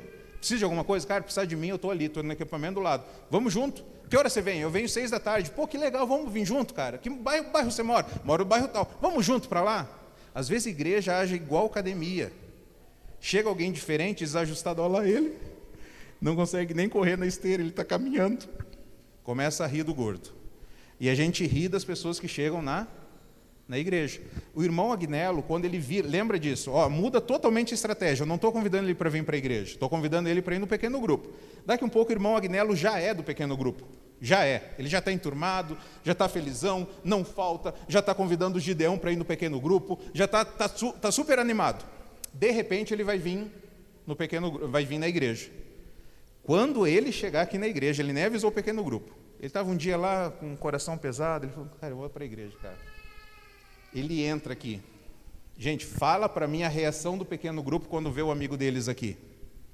Como que vai ser?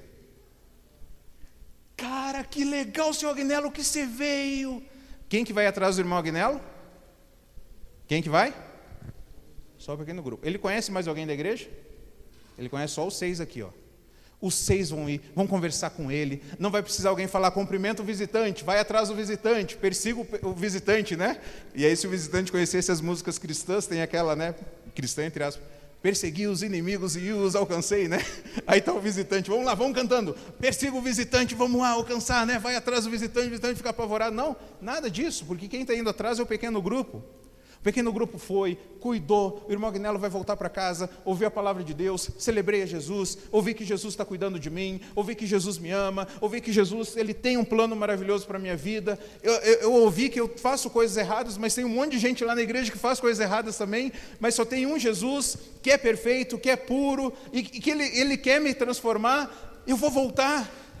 Aí ele volta, se batiza, aí no dia que ele for dar o testemunho, ele vai falar o seguinte, eu já vi isso inúmeras vezes, ele vai falar o seguinte, eu nunca vi uma igreja tão amorosa e acolhedora como essa igreja aqui. Mas quem que acolheu ele? Pequeno grupo. Lembra a frase que eu mencionei? Eu não quero então que o irmão Agnello tenha comunhão com todo mundo. Eu quero que o irmão Agnello tenha comunhão no pequeno grupo. Eu quero que todos tenham comunhão. E o irmão Agnello vai falar, cara, que igreja. E ele vai querer chamar um amigo dele, ele vai chamar o Gideão, que vai chamar a Ju, e a igreja vai ter batismo. Eu já vivi isso, gente. Ter 4 batismos no ano. Vai chegando gente, você prepara, batiza. Né? Aqui, o que eu fazia, que na minha opinião era errado? Fazia classe de doutrina o ano inteiro. O ano inteiro, cara, estudando. Pô, a Bíblia diz que quem crê deve ser o quê? Batizado. Teve um culto lá, o irmão Agnello, o irmão João, a irmã Maria, né, o Gideão, o Ju, 4, 6 pessoas tomaram uma decisão por Jesus. Gente, sábado que vem batismo, vai lá e batiza. Agora a gente vai ensinar para ele tudo que Jesus deixou para a gente. Quem crê deve ser batizado. Eu tive um caso que eu tive que tratar, a pessoa não era casada, ela era amaziada, né? Ou não, tinha união estável. E aí, igreja, né? Não, tem que casar primeiro, não pode batizar. Olha como eu mudei, tá? Olha como eu mudei. Se alguém fala assim, pô, Nés podia voltar, é melhor não. É melhor não.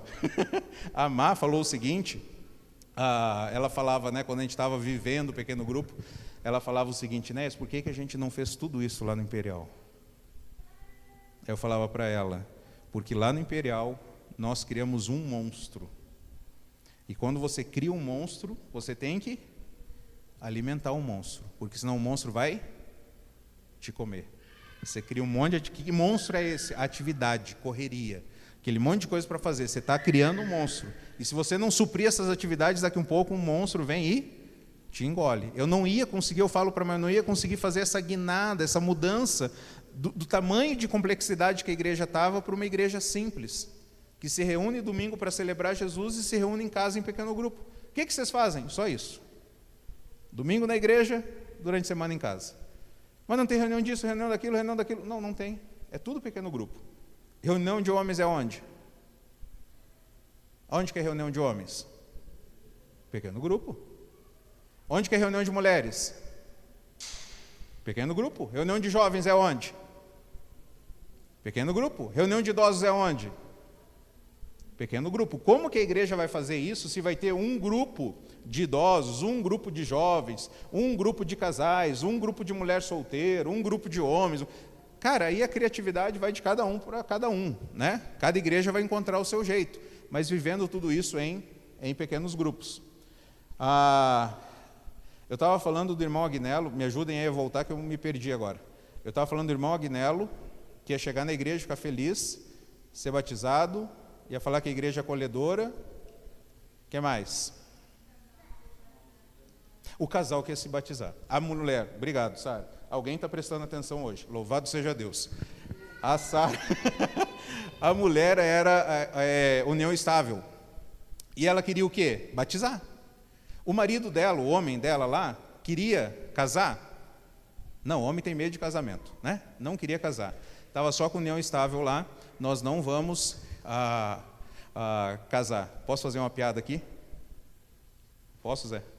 Teve um dia que eu vim na EBD que o assunto era casamento. Eu saí depois e falei, vocês são loucos, gente. Vocês são loucos. Tem gente normal, tem gente doida e tem vocês. Né? Olha o assunto que vocês levaram. Meu Deus, né? Foi uma loucura. Mas a reflexão é importantíssima.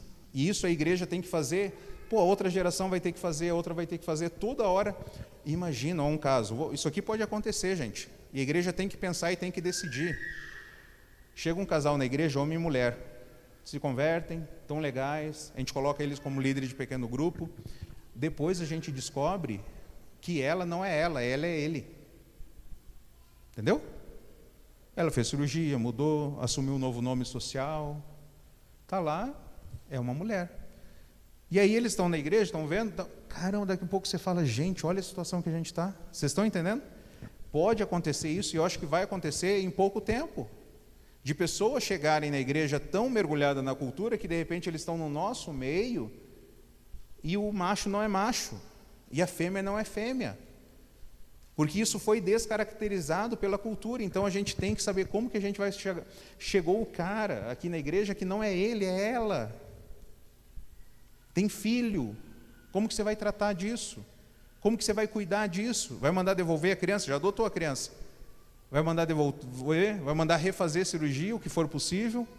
Como que a igreja vai cuidar? Então, a igreja ela tem que sempre fazer essas reflexões, né? Então, fechado aí a piada e o exemplo, casamento lá, então, não é nenhuma polêmica aqui que eu quero fazer, da união estável, casamento, eles estavam lá na união estável, ele não queria casar, e o assunto é, para batizar tem que estar casado. E eu falava para a equipe, eu falava, Jesus mandou a gente fazer o quê? Quem crê deve ser? Ela crê? Sim ou não? Crê. Ela dá testemunho melhor que crente, aquelas histórias. E dava mesmo. Vamos batizar ela. Não, mas ela não é casada. Mas ela quer casar também. Quem não quer é o marido. O que a gente vai fazer? Vai obrigar? E aí Jesus vai voltar e Jesus vai falar, Onéias, você cuidou do meu povo? Cuidei, Senhor. Você batizou fulana de tal? Não, não batizei. Por que não, Onéias? Ela não cria em mim, cria no Senhor, Senhor. E que testemunho, Senhor. Testemunho, olha, ela levava a gente para a igreja, ela evangelizava, ela crescia na fé, ela aconselhava as pessoas. E você não batizou ela? Não batizei, Senhor, não batizei. Por que você não batizou? Porque ela não era casada. E aí Jesus vai falar, mas aonde na Bíblia eu falei que ela tinha que ser casada? Eu falei que quem crer deve ser batizado. Por que a sua palavra, Onéias, você está achando que é mais importante do que a minha? Vocês estão entendendo? Então, no pequeno grupo, vai começar a acontecer conversões. Lembra de Pedro lá, quando ele pregou e 3.000 pessoas se converteram? Vocês acham que ele tinha teologia sistemática? Os irmãos acham que ele fez aquela, conhecendo Deus, aquela apostila, né? Conhecendo Deus. Será que ele fez tudo isso? Não, gente, aquelas pessoas não fizeram. Tinha pessoas lá, na minha opinião, não pode disponibilizar esse vídeo em momento algum, Zé. Só link. Que a gente está batendo papo aqui. A minha opinião é, olha como Onéias mudou. O cara está fumando, se converteu, quer ser batizado, batiza. Por quê? porque eu vou ensinar ele a vencer os vícios depois. Vai ser batizado, eu vou caminhar com ele, vou ensinar ele a guardar todas as coisas que eu vos ordenei. Ah, mas o Onéias não fuma. O Onéias não fuma, o cara que fuma não pode ser batizado. Mas o Onéias não tem pecado? Não luta com ira, falta de domínio próprio, soberba, arrogância, ciúmes, inveja. Só porque ele peca diferente de mim, eu estou julgando ele? Não é isso que a gente faz? A gente pega alguns pecados e fala, esse pecado não pode, mas esse aqui pode? A fofocaiada, a murmuração, desentendimento. Então o que eu estou querendo trazer para os irmãos é um repensar de tudo, de como igreja, de como ser igreja. E aí se a igreja toma a decisão, cara, a gente vai caminhar nisso aqui, por quê? Porque a gente quer amar a Deus, amar o próximo e servir o mundo. Não fiquem apegados a alguma coisa que os irmãos já viveram lá atrás, porque as coisas vão mudando. A irmã Marinete, uma vez ela mencionou para mim lá atrás, quando a gente chegou aqui, foi muito marcante, marcou a minha vida lá, que a gente foi no aniversário dela, ela me chamou, aí chamou um outro pastor também, e aí a gente estava lá e ela falou, eu sou muito grato a Deus, porque eu tenho aqui comigo, aí ela apontou para o pastor, né? Ela falou, eu tenho aqui um amigo que é pastor. Ela virou para mim e eu tenho um pastor que é meu amigo. Então, o que nós queremos é pessoas que cresçam à semelhança de Jesus. E a maturidade de falar, ele foi meu pastor, ele não é mais. Então, ele é o meu amigo que é pastor. E eu sou amigo dos irmãos. Quem pastoreia os irmãos? Quem pastoreia? Não ouvi. Não entendi, na verdade. Quem pastoreia os irmãos? Gente do céu. Oi? Jesus ele pastoreia, mas quem que ele usa? José. O José é aquele que Deus deu o dom para cuidar dos irmãos. Qual a direção que Deus está dando para ele? Pluralidade. Eu quero ter mais gente para ajudar a cuidar do rebanho de Deus. Então eu cuido, fulano cuida, o BC cuida, né, o D cuida, todos nós estamos cuidando. Eu quero a igreja em pequeno grupo. José, você está buscando a direção de Deus? Estou. Nos dê a direção então. E aí nós vamos ter um pastor amigo e um amigo pastor, que foi o Onéias, que passou aqui com a gente. E que pecou muito, gente. Às vezes a gente olha para trás e fala assim, nossa, como foi bom aquele tempo. A Má, ela chorava, né? Quando a gente saiu daqui, ela ficou um ano inteiro chorando. Happy Bye. Happy Bye. Eu, para de chorar, mulher. O Gideão falou para não chorar. Para. Happy Bye. Falei, não existe mais Happy Bye. Happy Bye morreu. Para com isso, vira a página. Happy Bye. Não existe, porque são momentos, a gente passa, não volta mais, gente. Não volta. E aí, Eclesiastes, eu cansei de falar isso quando eu cheguei aqui. Tinha alguns irmãos que falavam, fulano de tal, pastor tal. Cara, somos gratos por quem passou. Mas agora a gente quer avançar, crescer. Por isso que eu falei, é o dia mais feliz, é um dos dias mais felizes eu estar aqui com os irmãos. Poder ajudar e servir uma igreja que eu amo, com a experiência, os irmãos depois de tudo isso que o Onéias falou, isso aqui a gente não quer, isso aqui o Onéias enlouqueceu, ele está fumando maconha. Isso aqui ele não esquece, a gente não vai batizar alguém que fuma, nunca, tira fora, não tem problema. Pega a essência é a palavra de Deus. A forma não, a forma muda. O Onéias muda, né? Aqui os irmãos já estão acostumados até com roupa, mas lembra quando a gente pregava aqui de social? Lembra? Eu estou com essa roupa social que é a que coube, né? Eu compro por metro agora, né? Você vende tecido 5 metros aí? Ontem a gente lá em São Paulo foi fazer compra para a loja, o cara, capa de chuva. Eu falei, tem lona, né? Então, mas, pô, vim de camiseta, informalidade, camisa polo, gente muda. Eu lembro uma vez de gravata, esse calor que tinha, não era, né? Aí eu falei assim, gente, eu posso tirar a gravata? A irmã Ivone falou, para mim pode tirar até a camisa.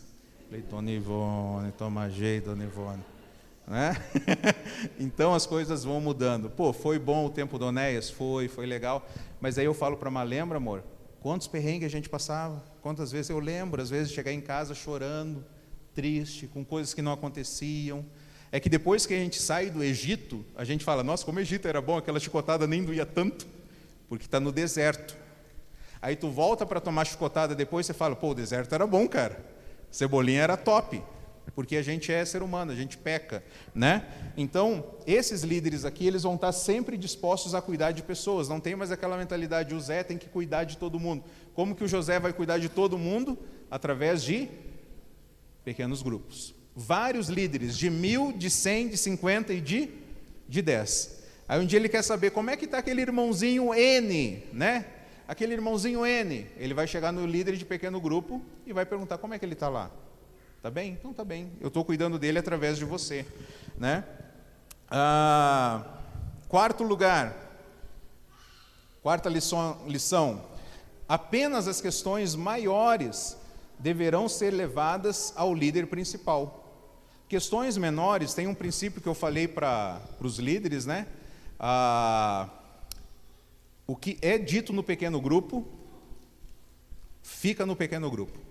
Porque a pessoa tem que ter liberdade para abrir o coração.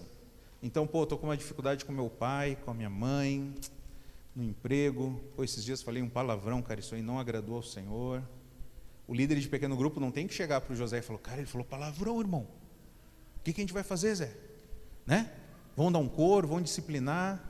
Irmãos, eu me arrependo de tanta coisa que eu fiz aqui no Imperial. Tanta coisa. O pecador do Juliano não veio hoje, ficou dormindo, aposto. Lembra do Juliano, né? Gente, eu lembro uma vez, o Juliano, eu não estou falando isso, que você tem que concordar ou não tem que concordar, depois se você chegar para mim e falar, Onésio, me explica melhor, eu explico. Como a gente está falando aqui rápido, né, por causa do tempo, então não dá para explicar todas as razões, mas eu lembro uma vez o Juliano, que ele foi, tinha uns bonecões aqui em Atibaia, e o Juliano foi lá ver os bonecões. Mas aquele pecador, pecador sabe pecar, né? Ele podia ver bonecão qualquer dia, mas ele escolheu ir num sábado de carnaval, infeliz. Aí ele vai no sábado de manhã, ver os bonecão lá na cidade, naquele... Como é que é aquele... Onde tem aquela tipo arquibancada oval lá? Centro de convenções. Ele foi junto com o Thiago. Aí eles foram lá ver os bonecões. E aí, cara, deu uma fofocaiada na igreja. Eu não lembro quem estava na época aí, se lembra disso. O Juliano foi no carnaval, não sei o quê. Cara, eu me arrependo de verdade. A gente fez o Juliano vir aqui na frente, numa assembleia, e pedir perdão para a igreja, porque ele foi lá. Hoje, como é que eu resolveria isso? Irmão, pare de falar mal da vida dos outros, em primeiro lugar, né? Segundo lugar, tu já foi falar com o Juliano? Não, não fui. Então você está em pecado. Você quer ir lá na frente da igreja pedir perdão também? Não, então cala essa boca, meu irmão. Vai, né? Vai fazer uma coisa da vida. Pare de falar da vida dos outros, irmão. Oxe, ele pecou, tu pecou também, todo mundo peca. Como que eu resolveria? Hoje eu ia chamar, Juliano, vem cá, vamos tomar um café, cara? Vamos. Você me ensina a andar de skate? Ensino. Vamos lá no centro de convenções? Vamos. Vamos lá, tomar um milkshake, tem que ter comida. Estamos lá, tomamos um milkshake, nos divertimos, foi legal. E aí, Juliano, como é que está a vida com Deus, cara? Pô, tá assim assado. Qual é o teu propósito de vida, Juliano? O meu propósito de vida é viver para a glória de Deus. Pô, que legal, cara, eu fico feliz por isso. A gente precisa de uma geração de jovens que viva para a glória do Senhor, que dê um testemunho, que seja sal e luz nessa terra, Juliano. Amém, vamos orar por isso, vamos. Ô, Juliano, conta para mim aí, como que, na tua opinião, você glorificou a Deus vindo aqui no sábado passado, aqui ver os bonecões? Você entendeu? Aí é natural que a gente vai falar assim, ó, não, é verdade, Onésio, verdade, eu errei. Isso é o normal, né? Que a gente espera, errei e tal. Mas vamos dizer que ele falasse, pô, Onésio, eu acho que não foi legal, não foi uma decisão sábia. Mas sabe o que é? É que eu tenho um amigo que eu estou evangelizando ele. Eu estou falando de Jesus para ele a semana toda. E ele estava aqui no centro de convenções, ele estava bêbado. E aí ele me ligou, ele estava desesperado, ele estava vendo o vulto. Aí eu vim aqui conversar com ele, a gente orou aqui. Ele falou que quer seguir Jesus. Pô, foi tremendo, o céu abriu, né? É claro que o pecador do Juliano, talvez naquela época, não ia fazer isso. Mas vamos dizer que ele falasse isso. Como é que eu ia ficar? Ele amou a Deus lá? Sim ou não? Amou o próximo? Serviu ao mundo? E aí, porque não foi do meu jeito, aí eu vou disciplinar o cara. Então, nem tudo que acontece no pequeno grupo tem que ir para o líder principal. O pequeno grupo resolve, administra. As questões maiores, sim. Ó, fulano está batendo na esposa. Fulano atropelou alguém e fugiu. As questões maiores, que vai trazer um mau testemunho para a igreja, aí vão conversar com o líder de pequeno grupo. E aí Jetro fala para Moisés, o fardo vai ficar mais leve, mais fácil. Você vai tirar, a ideia aqui vai tirar a carga de um navio.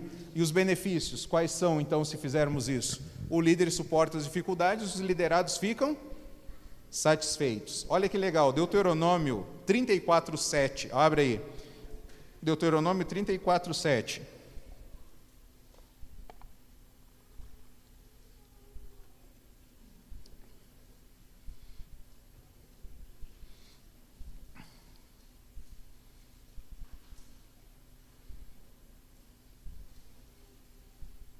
Quem pode ler aí, bem alto? Deuteronômio 34:7.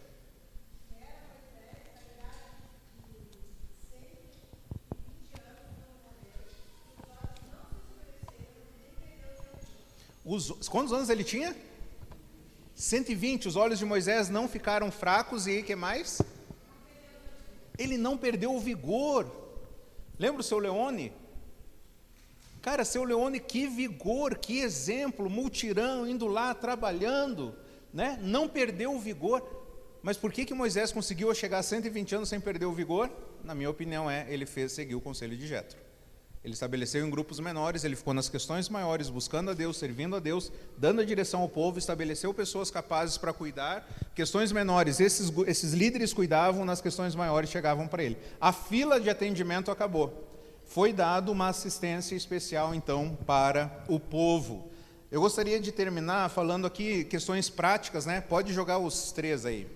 Para líder, liderados e juntos, né? Líderes e liderados. Líder deve buscar a direção de Deus, dar direção ao povo e ouvir os jetros. Tem que ouvir. O líder vai ouvir essas pessoas, vai ouvir o Rivelino. O Rivelino chegou lá. Ô, Rivelino, você nem é da igreja, o que você tem que falar? Não, ouça.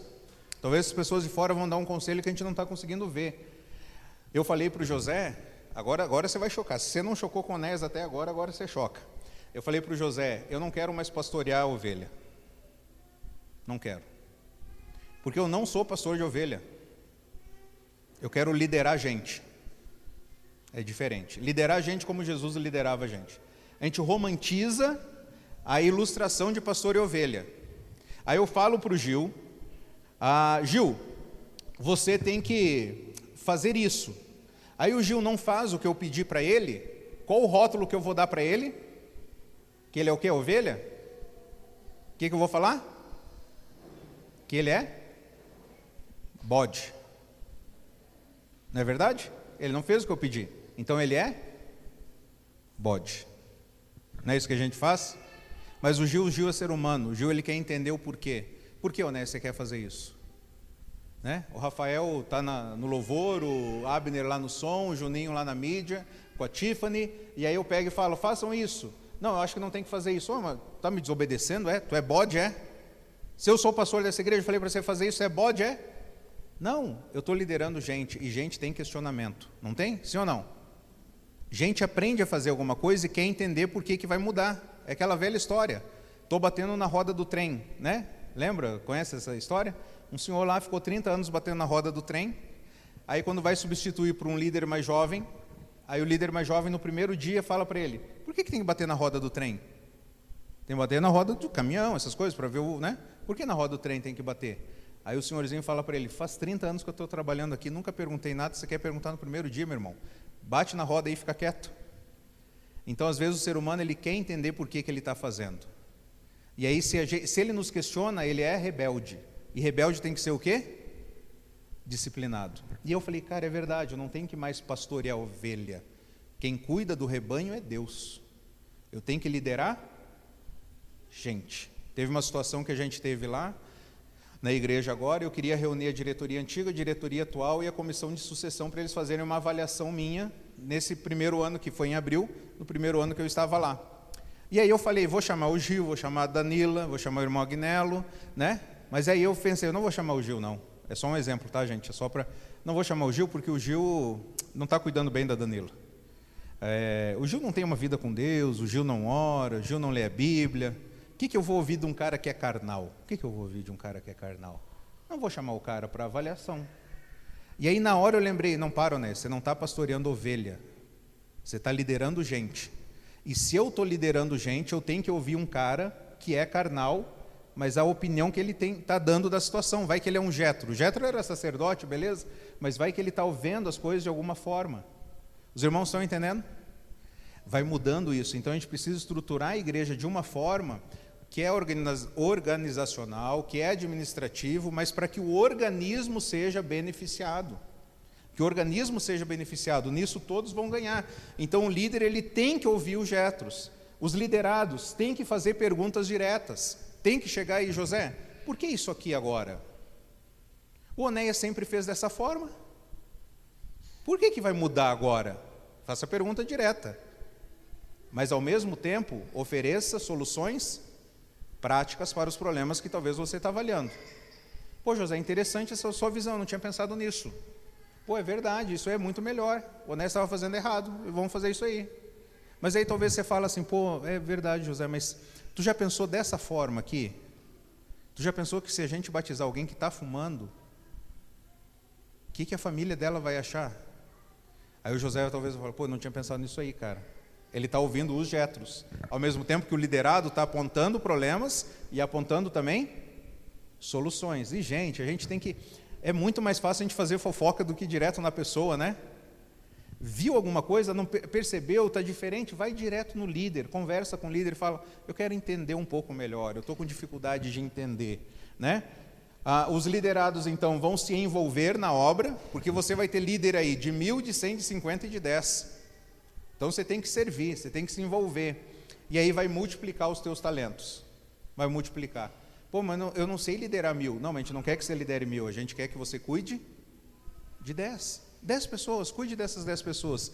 E juntos, o que a gente vai fazer? Celebrar Jesus, fazer refeições juntos e cumprir a missão que Jesus nos deixou. De amar a Deus, amar ao próximo e servir ao mundo. Esse aqui é o momento que alguém tem que tocar o teclado para o pessoal chorar. Quem que vai tocar? Pode vir aqui. Irmãos, por que a gente vai fazer isso? Pode passar. Por que a gente vai fazer isso? Jesus, apenas Ele é a nossa motivação. Jesus é a nossa motivação para a gente cuidar das pessoas. Nós estamos aqui para cuidar das pessoas da forma como Jesus ordenou. Jesus andava pelas cidades, povoados, ele vendo as pessoas aflitas, desamparadas, ele teve compaixão das pessoas e falou, orem, peçam ao Senhor da Seara que envie mais trabalhadores para a Seara. E às vezes quando a gente pensa e tem que falar, fulano vai virar missionário, fulano vai virar pastor. Não, fulano vai virar um líder de pequeno grupo, ele vai cuidar de pessoas, porque as pessoas estão aflitas e desamparadas como ovelhas sem pastor. Jesus é a motivação para o líder achar que ele não precisa mais morrer pela igreja. O Onéias não precisa morrer pela igreja.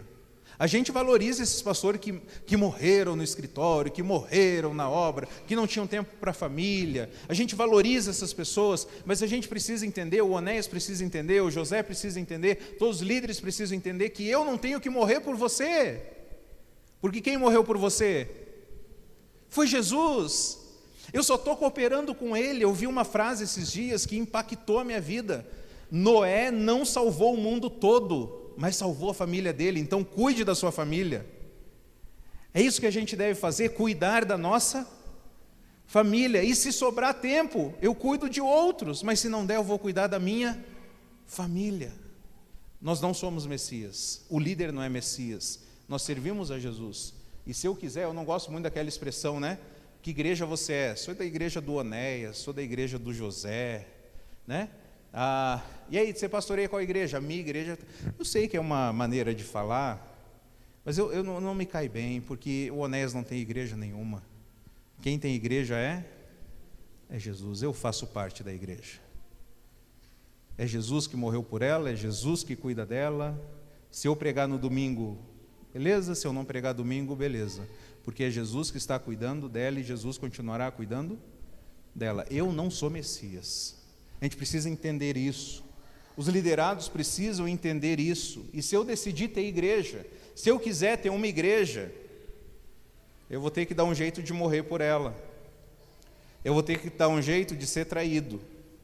E pior ainda, eu vou ter que dar um jeito de ressuscitar no terceiro dia. Não é mais fácil fazer parte da igreja de Jesus? Jesus é a nossa motivação, irmãos, para nós produzirmos muitos frutos. João 15:8 fala: vocês serão meus discípulos se vocês produzirem muito fruto, e assim vocês serão meus discípulos. Então que Deus nos ajude a termos uma estrutura onde líder e liderados não fiquem esgotados, nem cansados, nem insatisfeitos, nem exaustos, nem desfaleçam, mas que possam glorificar e exaltar ao Senhor, oferecendo uma atitude, uma assistência eficaz ao povo. Amém? Queridos, que Deus nos abençoe. O tempo foi tão bom aqui que eu não consegui nem entrar na segunda parte. Então, mas que Deus esteja abençoando vocês. A gente vai orar, pedir que Deus cuide dessa igreja que a gente tanto ama, que a gente viveu aqui, derramamos lágrimas aqui, sorrimos aqui, temos histórias aqui. Mas que essa igreja aqui proclame mais o nome de Jesus. Fale mais o nome de Jesus. Onéia, José, Ednilson, Geraldo, Ademir, essas pessoas passam. Mas o nome de Jesus deve ser mais conhecido do que o nome de os servos que servem a Jesus. Então que Deus os abençoe e que a gente continue a equipe de marketing de Jesus. Quando a gente estiver lá em Iracemápolis, a igreja está crescendo, a igreja está batizando, a igreja está discipulando, a igreja está cuidando. E é tão legal para o líder. Eu já vivi o lado bom e o lado ruim de pequeno grupo na igreja. É tão bom quando alguém chega para mim e fala assim: cara, aconteceu isso aqui. Eu falei: cara, glória a Deus, cara, que bênção, que louvor ao Senhor. E a pessoa fala: você estava sabendo? Eu falei: não. Pô, mas eu não sabia o que acontecia na igreja? Não, a igreja não é minha, a igreja é Jesus. Mas eu quero saber se o líder estava cuidando. O líder estava, cara, que bênção isso aí aconteceu. Louvado seja o nome do Senhor Jesus. A glória é dele, nós não queremos pegar nem um pouquinho dela. Toda a glória do Senhor Jesus. Vamos orar? Pai, obrigado por esse tempo tão especial aqui com os meus amados irmãos. Obrigado pela vida do José e da Tamires. Quero pedir que o Senhor continue a abençoá-los, sustentá-los, ampará-los, consolá-los, protegê-los, como a família que está à frente dessa locomotiva. E quem faz andar essa locomotiva é Jesus, e é para o Senhor que nós vivemos. Então que o Senhor dê toda a direção para o José, e que ele possa dar toda e de forma clara a direção para os demais presbíteros e para a igreja. E que essa igreja aqui avance, que essa igreja cresça, que essa igreja multiplique discípulos, que essa igreja cuide de pessoas, oferecendo uma assistência eficaz. Que o nome do Senhor Jesus seja honrado e glorificado cada vez mais. Obrigado pelo privilégio que o Senhor me deu, junto com a minha família, de a gente poder voltar aqui e contribuir com aquilo que o Senhor já nos ensinou, já colocou no nosso coração, já nos ensinou de forma prática, através de alegrias e de dores. Que o Senhor continue a abençoar essa igreja para a glória e louvor do Senhor. É no nome do Senhor Jesus que nós